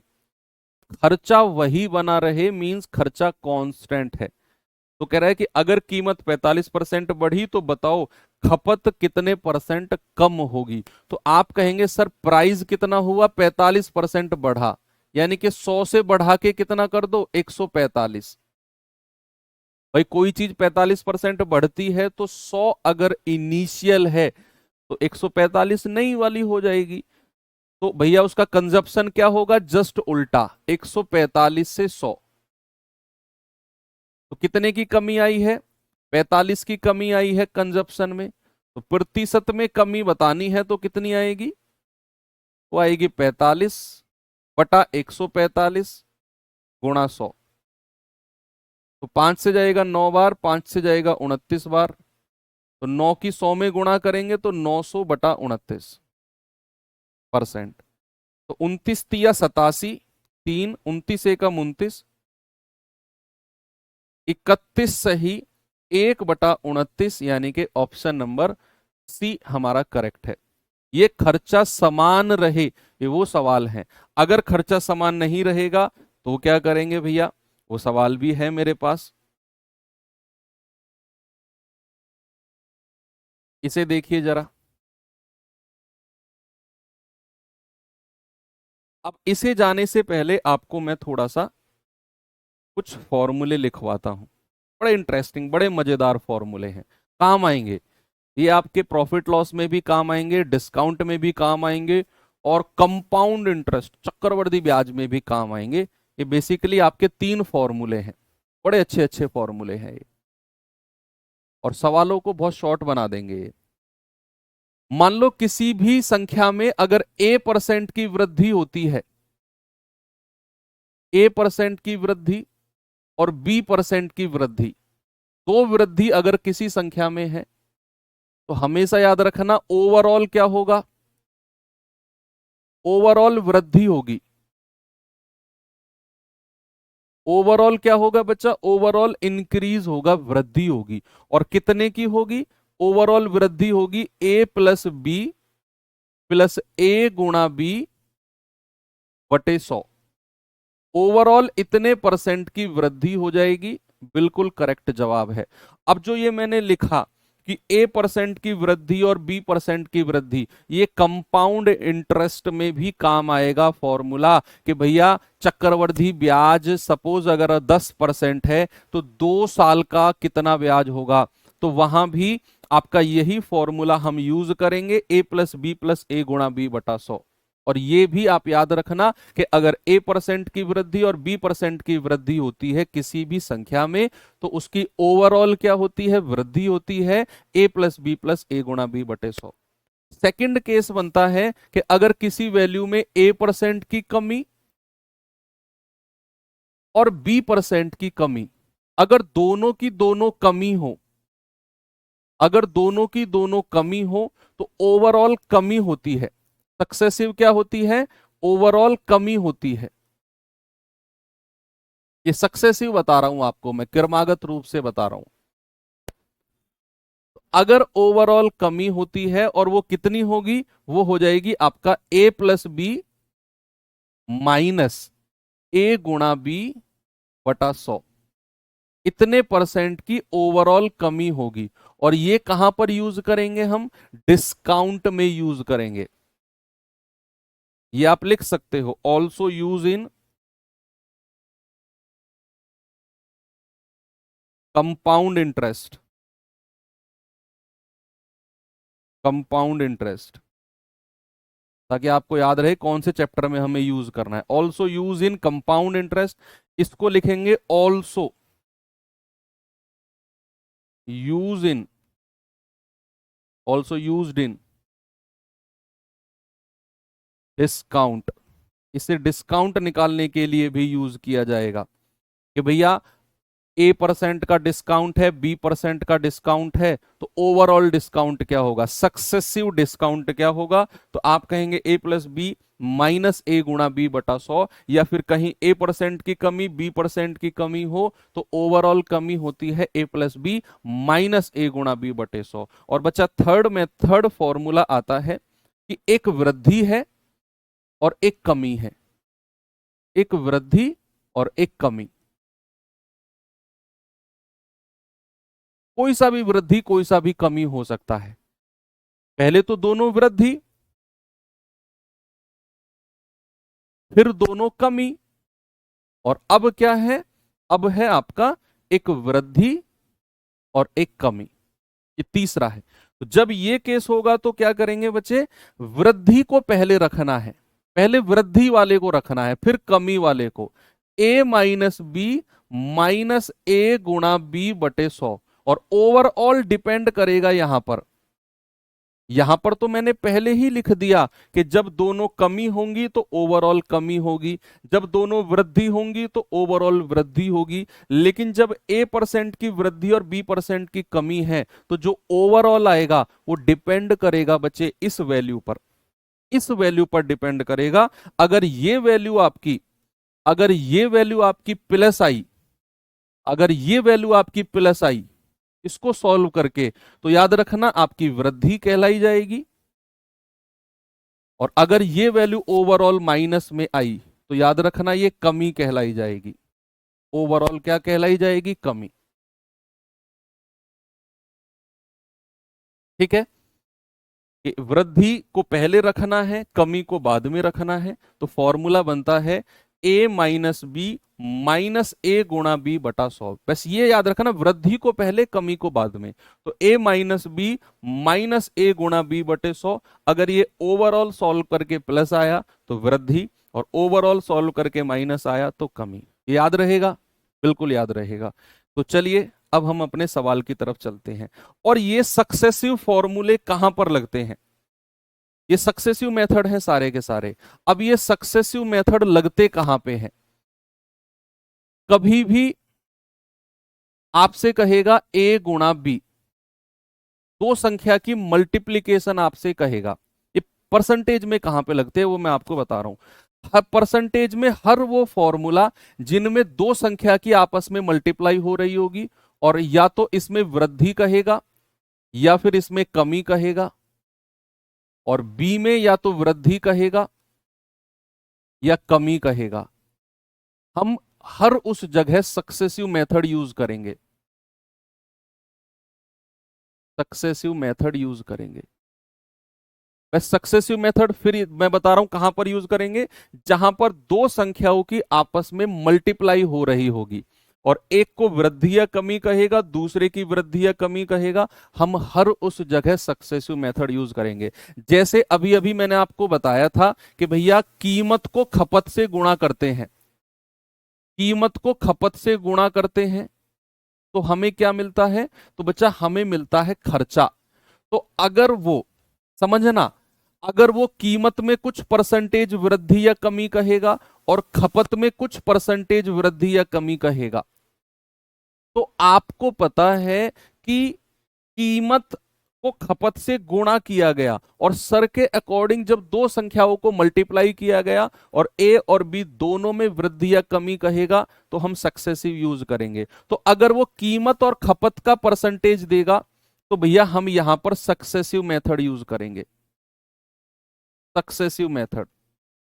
ठीक है, लेकिन समझना बात को अब, लेकिन अगर आपसे वो कहेगा कि भैया कीमत का परसेंटेज दे देगा और खर्चे का परसेंटेज दे देगा और आपसे खपत का परसेंटेज पूछ लेगा, यहां सक्सेसिव यूज नहीं करेंगे।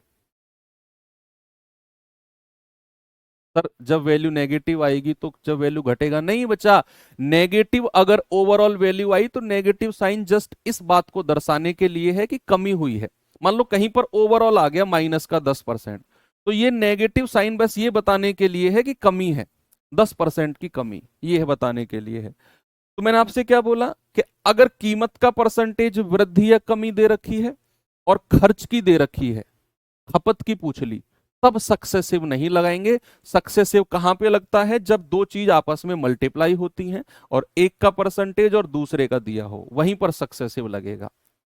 ये चीज क्लियर आपको होनी चाहिए। यहां पर सक्सेसिव, नो सक्सेसिव।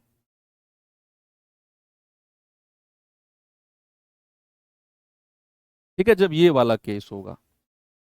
अब सवाल क्या है, ये डिसाइड आपको करना है कि मल्टीप्लाई वाली चीज दी हुई है या बिना मल्टीप्लाई वाली। हाँ, रेशो से करेंगे, रेशो से भी कर सकते हो आप, रेशो से भी कर सकते हो, लेकिन बढ़िया है जब फॉर्मूला मैंने आपको इतना मेहनत करके बताया है तो फॉर्मूला यूज करो ना। बताइए इसका जवाब। पेट्रोल के कर पे, कर का मतलब वही टैक्स कीमत, 5% की वृद्धि हो जाती है तो खपत 5% कम हो जाएगी। बताओ खर्चे में वृद्धि या कमी। अब आपको पता है कर, टैक्स अगर बढ़ता है तो कीमत भी बढ़ती है। भाई पेट्रोल पे टैक्स बढ़ा तो कीमत बढ़ी, यानी कि 5% टैक्स बढ़ा है तो 5% कीमत बढ़ेगी। तो कीमत का परसेंटेज वृद्धि दे रखी है और खपत की दे रखी है, और खर्चे की आपसे पूछ ली। और हमें पता है कि अगर कीमत का परसेंटेज देगा और खपत का देगा तो हम सक्सेसिव मेथड यूज करेंगे। और दूसरा, दूसरा कि अगर एक वृद्धि और एक कमी देगा, यानी कि 5% की वृद्धि दे रखी है एक तो, और एक दे रखी है 5% की कमी, तो मैंने आपको क्या बोला, एक वृद्धि और एक कमी देगा तो ओवरऑल फॉर्मूला क्या लगेगा? ओवरऑल फॉर्मूला लगेगा ए माइनस बी माइनस ए गुणा बी बटा 100। तो 5 में से 5 गया, ये तो 0 आ गया, ये आ गया माइनस का 25/100%, या फिर मैं कहूंगा माइनस का 0.25%। अब देखिए, अब ओवरऑल क्या आया है? ओवरऑल आया है माइनस में। भाई ओवरऑल किस में आया है? ओवरऑल आया माइनस में। तो ओवरऑल माइनस में अगर आया है तो इस बात का केवल और केवल एक ही मतलब है कि 0.25% की कमी है। ये साइन आपको यही बात दर्शाएगा कि कमी हुई है। तो आपका जवाब आएगा 0.25% की कमी, वृद्धि, ये वृद्धि है, वृद्धि नहीं कमी। ठीक है बच्चे, तो चीजें अगर आप इस तरीके से थोड़ी सी आप प्रैक्टिस करोगे आ जाएंगी ये। इस सवाल में देखिए जरा,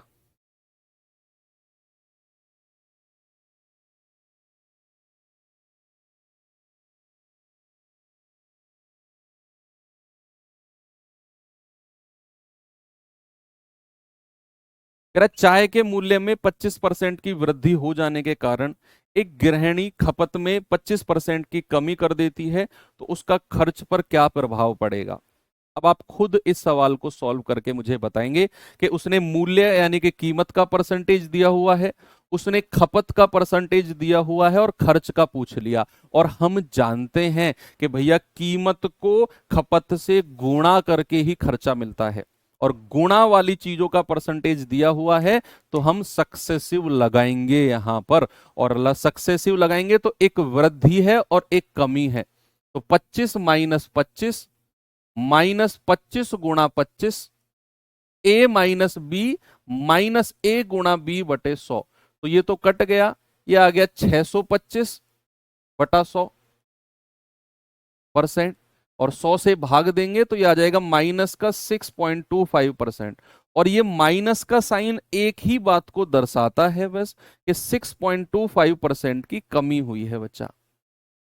क्या जवाब आएगा? 6.25% की कमी। Option number C, decrease by 6.25, increase नहीं डिक्रीज। क्लियर है? आगे बढ़े।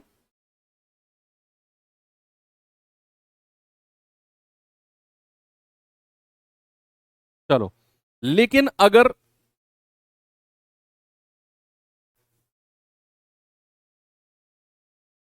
उसका खपत, इसे भी देखो सवाल को, वो सवाल भी आएंगे जब आपको खर्चे के बारे में परसेंटेज दिया होगा और खपत का पूछ लेगा। इस सवाल में भी वही फॉर्मूला लगेगा, एक बार देखना जरा, वो क्वेश्चन भी थे मेरे पास। हाँ,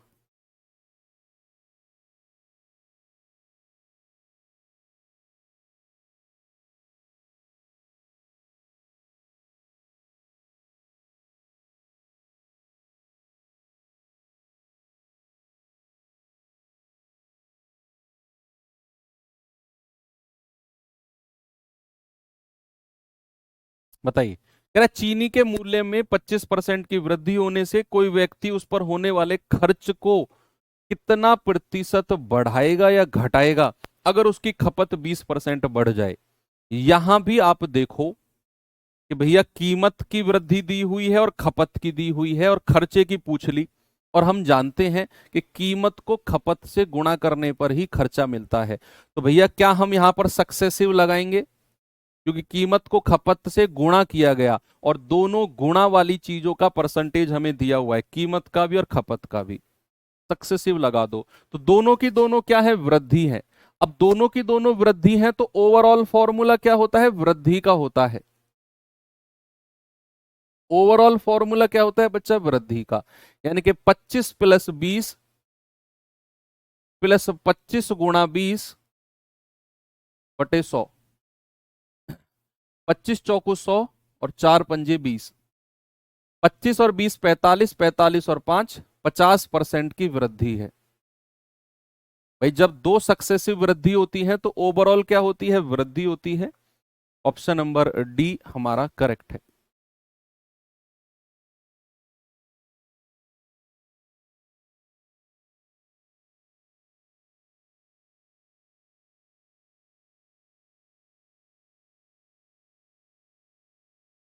चलो, अब इसमें मैं एक सवाल आपको और बनाना चाहता हूं। ये तो हमारा हो गया सक्सेसिव वाला। अब अगर आपको ऐसा दिया हो कि भैया कीमत के बारे में बोल देगा, कहेगा कीमत में 20% की वृद्धि हुई है, कीमत में 20% की वृद्धि हुई है। ओके,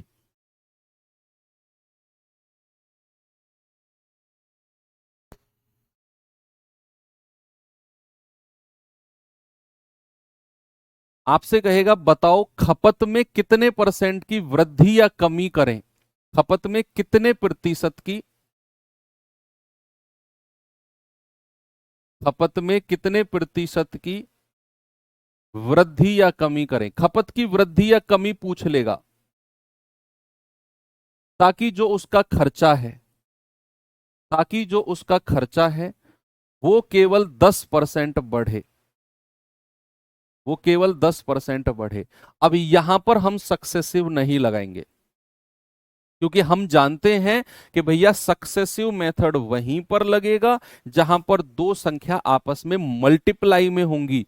यानी कि जब कीमत और खपत आपस में मल्टीप्लाई में है तो इन दोनों का परसेंटेज हमें दिया हो, इन दोनों का परसेंटेज हमें दिया हो, तभी हम सक्सेसिव लगाते हैं। लेकिन इस बार उसने कीमत का परसेंटेज दे दिया और खर्च का दे दिया, खपत का पूछ लिया, तो यहां पर आप सक्सेसिव मत लगाना।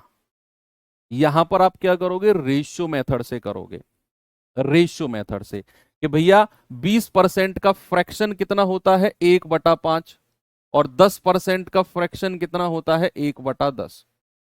तो जरा सवाल के अकॉर्डिंग चलना। अब मैं सॉल्यूशन करने जा रहा हूं। मुझे कीमत के बारे में बताओ, कीमत के बारे में बताओ, कीमत के साथ क्या हुआ है। सवाल ने क्या बोला है कि कीमत 20% वृद्धि हुई, यानी कि 5 से 1 जोड़ दो, वृद्धि कह रहा है ना, तो 5 में 1 जोड़ दो, कीमत कितनी हो गई, 6। भाई 5 में 1 जोड़ दो, कीमत कितनी हो गई, 6 हो गई। उसके बाद सेकंड नंबर आता है खपत का। कितना, किसका आता है, खपत का। अब खपत के बारे में उसने पूछा है तो खपत को मान लो ए से बी, खपत को क्या मान लो, ए से बी मान लो, क्योंकि उसका परसेंटेज तो पूछा है हमसे। तो खपत का रेशियो मान लिया हमने ए से बी। और तीसरा नंबर आता है खर्च का। किसका आता है? खर्च का। तो खर्च के बारे में उसने क्या बोला है? 10% की वृद्धि, यानी कि 10 में एक जोड़ दो, कितना हो जाएगा? 11। अब हमारा अकॉर्डिंग टू कॉन्सेप्ट ये होता है कि भैया अगर मैं कीमत को खपत से गुणा कर दूं तो मुझे खर्चा मिल जाएगा, अगर मैं कीमत को खपत से गुणा कर दूं तो खर्चा मिलेगा। यानी कि इन दोनों को अगर आप गुणा करते हो तो 5A, इन दोनों को गुणा करते हो तो क्या मिलेगा? 6B। और ये किसके बराबर हो जाएगा? जो खर्चे का रेशियो हमें दिया हुआ है 10/11। तो 5 से कटेगा, 5 दूनी 10, और ये 6 ऊपर चला जाएगा। तो A/B कितना आ गया बच्चा? 6 ऊपर चला गया, A/B आ गया 12/11।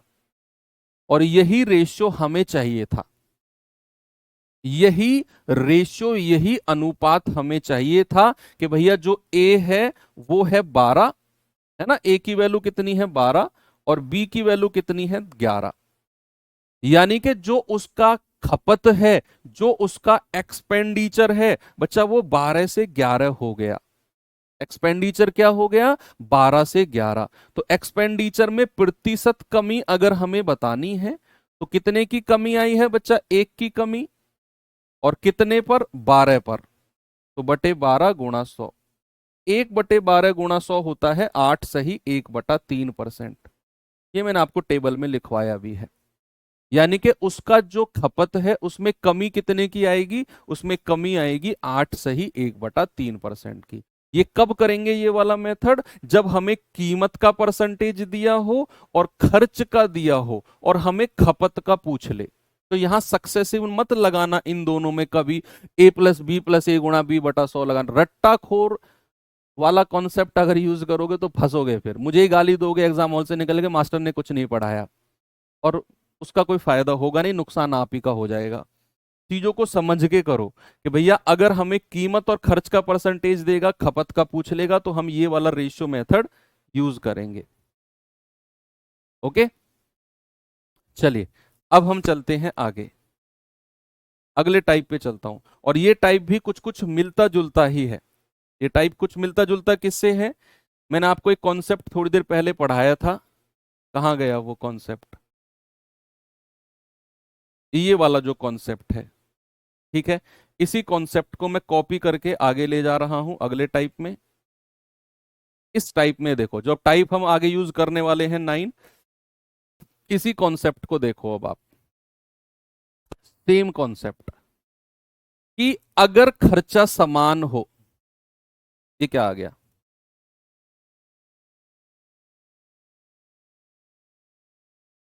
हाँ, अगर खर्चा समान है, ये कॉन्सेप्ट याद रखना।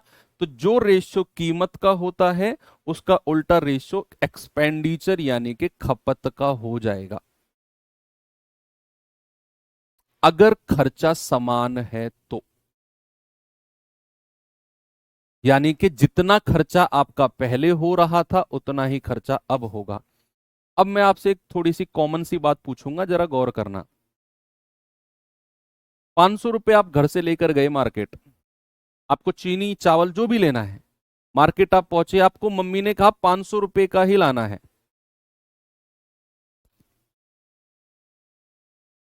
अब 500 रुपए का ही लाना है, जितना भी आए। तो घर से आपकी कैलकुलेशन होके गई कि 50 रुपए किलो चीनी है, तो 500 रुपए की कितनी आ जाएगी? 10 किलो। घर से जो कैलकुलेशन लगी है। अब आप मार्केट पहुंचे, पता चला चीनी का रेट बढ़ के 70 हो गया, 60 हो गया। तो क्या आपको 10 किलो चीनी मिलेगी? अब रुपए आपने 500 ही पकड़ा दिए दुकानदार को, लेकिन दुकानदार ने 60 रुपए पर किलो का भाव लगाया। क्या आपको 10 किलो चीनी मिलेगी? नहीं, कम मिलेगी सर, क्योंकि हम तो घर 50 रुपए के हिसाब से कैलकुलेट करके गए थे, चीनी का भाव हो गया 60, तो चीनी मिलेगी कम।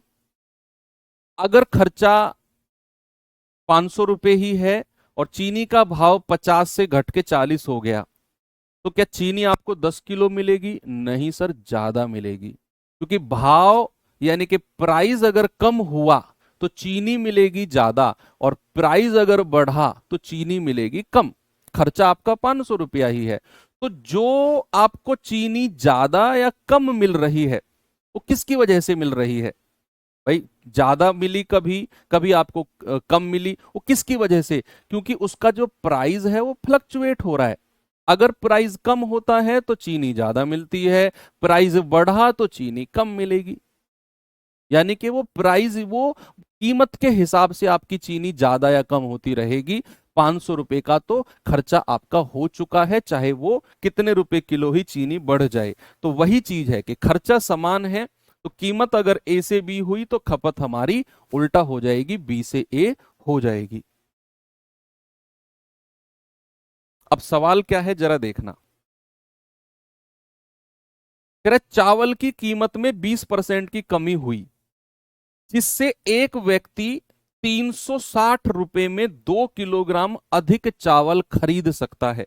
बताओ चावल की मूल कीमत और वर्तमान कीमत कितनी कितनी है? अब आपको पता है कि भैया कोई व्यक्ति है, 360 रुपए उसकी जेब में है। कितने रुपए उसकी जेब में है? 360।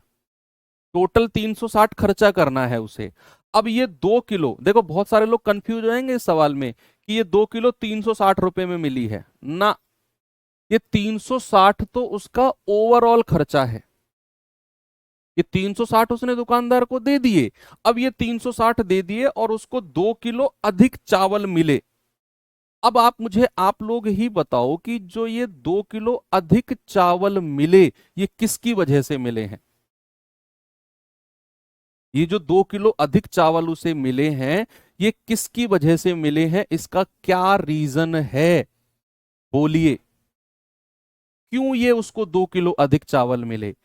क्योंकि क्या उसने ज्यादा पैसा दिया दुकानदार को? नहीं, ये 2 किलो अधिक चावल मिले हैं क्योंकि भैया कीमत 20% कम हुई।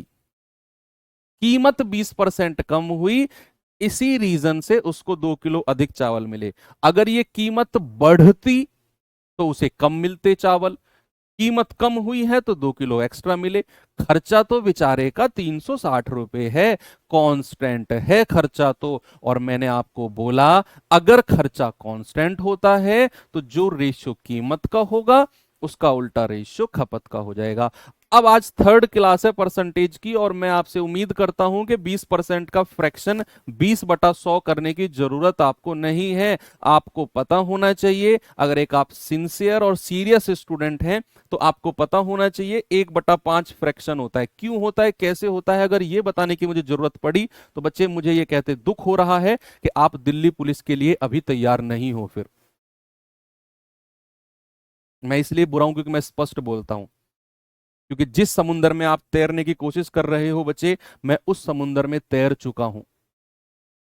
मैं उस फील्ड से निकल चुका हूं, तैयारी के फील्ड से।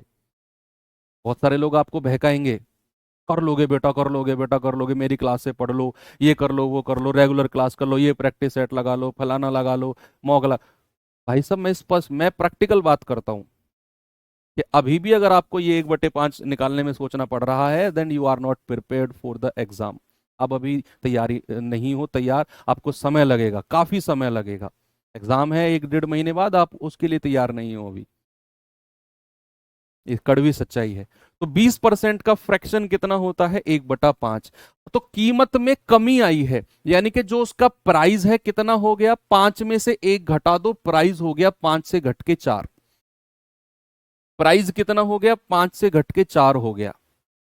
अब अगर प्राइस 5 से 4 हुआ तो क्या उसका जो कंजप्शन है, क्या उसकी जो खपत है वो उल्टी हो जाएगी, रिवर्स हो जाएगी 4 से 5?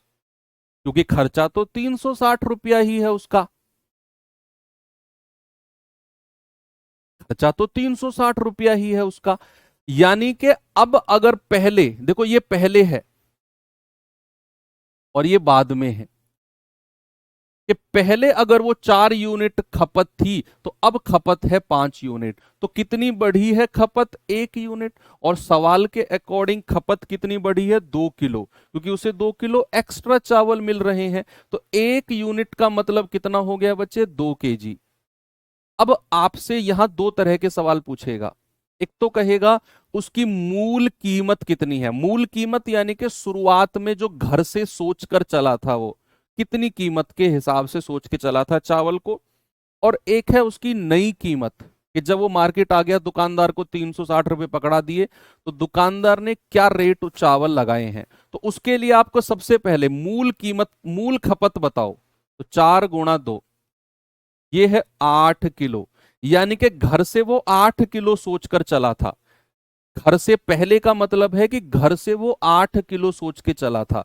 तो जरा उसकी मूल कीमत बताना, ओरिजिनल प्राइस क्या हो जाएगा। मूल कीमत यानी कि ओरिजिनल प्राइस क्या हो जाएगा। 360 रुपए उसकी जेब में थे, 8 किलो चावल घर से सोच के चला था, 8 से डिवाइड कर दो, तो 8 × 4 = 32, 8 × 5 = 40, यानी कि 45 रुपए पर केजी। ये वो घर से सोच के चला था कि भैया चावल की कीमत 45 रुपए पर किलो है। लेकिन जब मार्केट आया, कीमत कम हुई, तो भैया उसे कितने रुपए चावल के पड़े हैं। 1 यूनिट 2 किलो, 5 यूनिट आ जाएगा 5 × 2, यानी कि 10 किलो।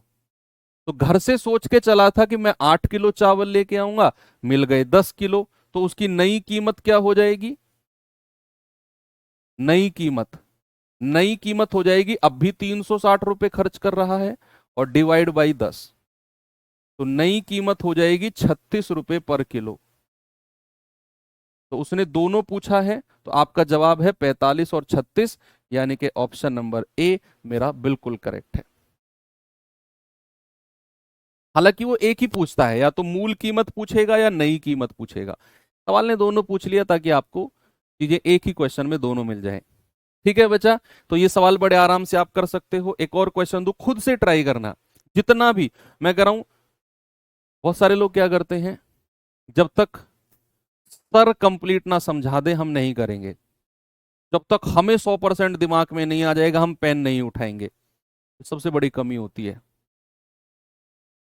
आप खुद से ट्राई करो, 20% तो कर पाओगे, 20% के बाद हाथ रुक जाएगा, बैठ जाओ आराम से। अगले क्वेश्चन में मैं गारंटी कर रहा हूं आप 50% कर जाओगे, लेकिन उससे पहले आपको पहला क्वेश्चन 20% तक जाना होगा। आप अगर ये सोच रहे हो जब तक 100% दिमाग में नहीं आएगा पेन नहीं उठाऊंगा मैं, तो वो फिर आप पेन उठेगा ही नहीं है आपका एग्जाम में भी, है ना। तो ये क्वेश्चन जितना भी आपको आए, चाहे आपको रेशियो तो लिखोगे आप 1/4, 4 से 5, रुक जाओ वहां तक जाके।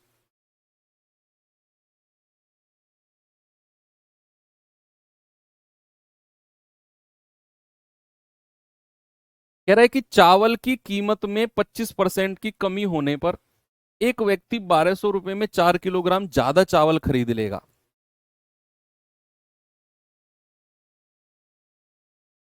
कह रहा है बताओ पुरानी और नई कीमत कितनी है।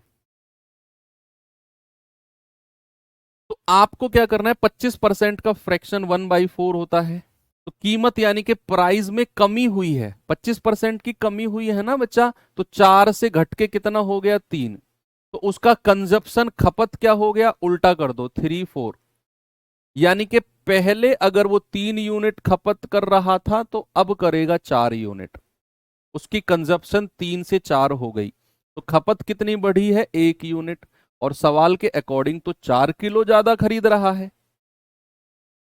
अगर मैं उसकी मूल की खपत पूछूंगा कि घर से वो कितना सोच के चला था, कितने किलो चावल लेके आऊंगा, तो 1 यूनिट 4, 3 यूनिट आ जाएगा, 3 × 4। घर से सोच के चला था भाई साहब 12 किलो चावल लेके आऊंगा, कितने रुपए में, 1200 रुपए में। तो 12 किलो चावल अगर 1200 रुपए में सोच के चला, तो 1 किलो चावल कितने में, बोलो। अगर मैं कहूं ये 5 पेन 100 रुपए के आते हैं, तो एक पेन कितने का आएगा, 100/5।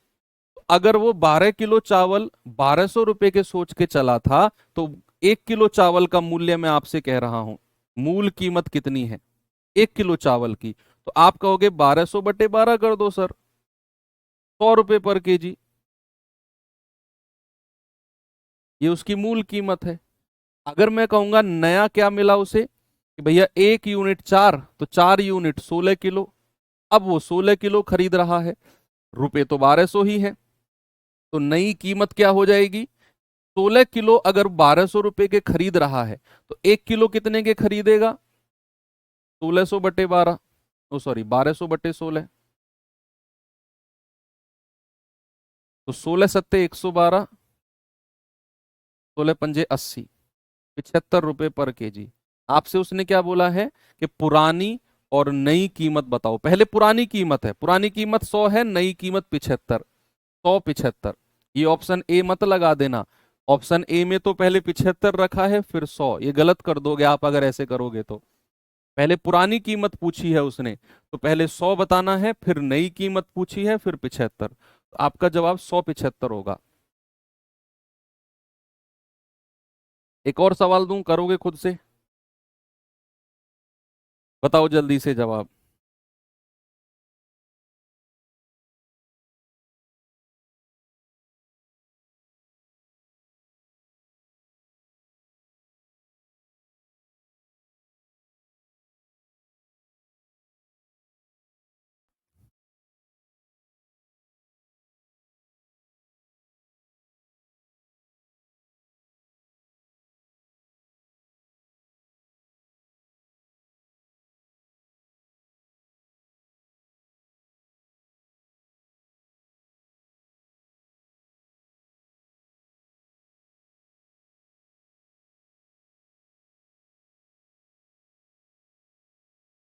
बताइए जरा बच्चे। कह रहा है, चावल के मूल्य में 25% की वृद्धि होने के कारण एक व्यक्ति 600 रुपए में 10 किलो कम चावल खरीद रहा है।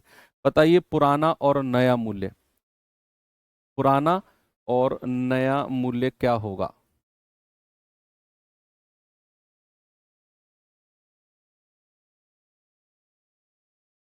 बोलिए। 25% का फ्रैक्शन होता है 1/4। तो भैया मूल्य 25% बढ़ा, तो 4 से बढ़ा के कितना कर दो, 5। ये प्राइस है, तो कंजप्शन क्या हो जाएगा, उल्टा कर दो, 5 से 4 कर दो। यानी कि पहले 5 यूनिट खरीद रहा था, अब केवल 4 यूनिट खरीद पाएगा। तो कमी हो गई भाई खपत में, तो एक की कमी। और सवाल कहता है 10 किलो कम खरीद रहा है। तो अगर मैं उसका पुरानी घर से जो सोच के चला था कि मैं 50 किलो चावल लेके आऊंगा, तो मूल कीमत क्या हो जाएगी? मूल कीमत, मूल क्या हो जाएगी बच्चा? कितने पैसे थे जेब में? 600 रुपए। 1 किलो 50 से डिवाइड कर देंगे, 12 रुपए पर किलो। यानी कि उसकी मूल कीमत है 12 रुपए पर किलो। अब नई कीमत कितनी है बच्चा? 1 यूनिट 10, तो 4 यूनिट आ जाएगा 40 किलो। अब वो 40 किलो खरीद रहा है। कितने हैं उसकी जेब में पैसे? 600 डिवाइड बाई 40, 4 से घटाएंगे तो 15 बार। यानी कि अब उसकी कीमत है 15 रुपए पर केजी। ये क्या है? उसकी नई कीमत। नई कीमत। क्या पूछा उसने?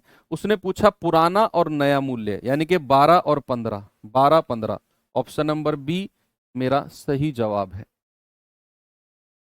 अब तो किसी को कोई समस्या नहीं है इस सवाल में, बड़े आराम से आपने कर लिया। ठीक है। ये क्वेश्चन में कुछ प्रिंटिंग मिस्टेक है यार, रुको पहले मुझे समय दो, मैं क्वेश्चन को थोड़ा ठीक करता हूँ। है ना, फाइल बहुत लेट आई थी सुबह मेरे पास, संडे है ना, तो थोड़ा सा चलता है। मैं इस क्वेश्चन को ठीक करता हूँ पहले, ये मत कहना कि सर ये है वो है। मैं कलम के मूल्य में 20% की कमी हो जाने का, 2 रुपए में 4 कलम अधिक खरीद रहा है, तो बताइए अब वह 2 रुपए में कितनी कलम खरीदेगा?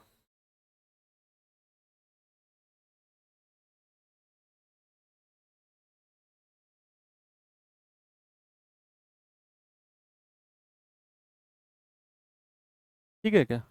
The price of a pen is reduced by purchasing 4 more pen in 2 rupees,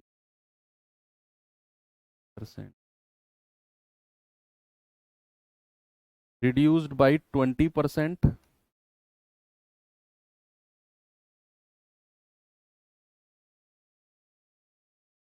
so that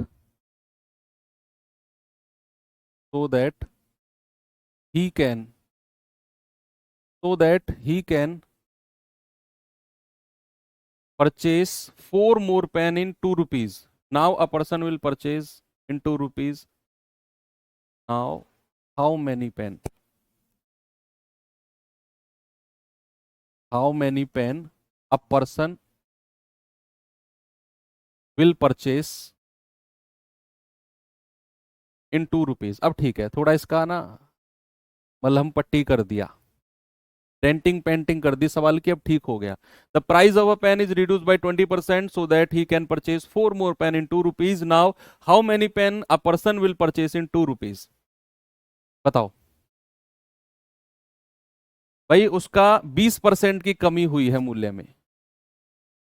20% का फ्रैक्शन 1/5 है, तो प्राइस कितना हो जाएगा? 5 से घट के 4। तो कंजप्शन क्या हो गया? 4 से बढ़ के 5, उल्टा कर दो।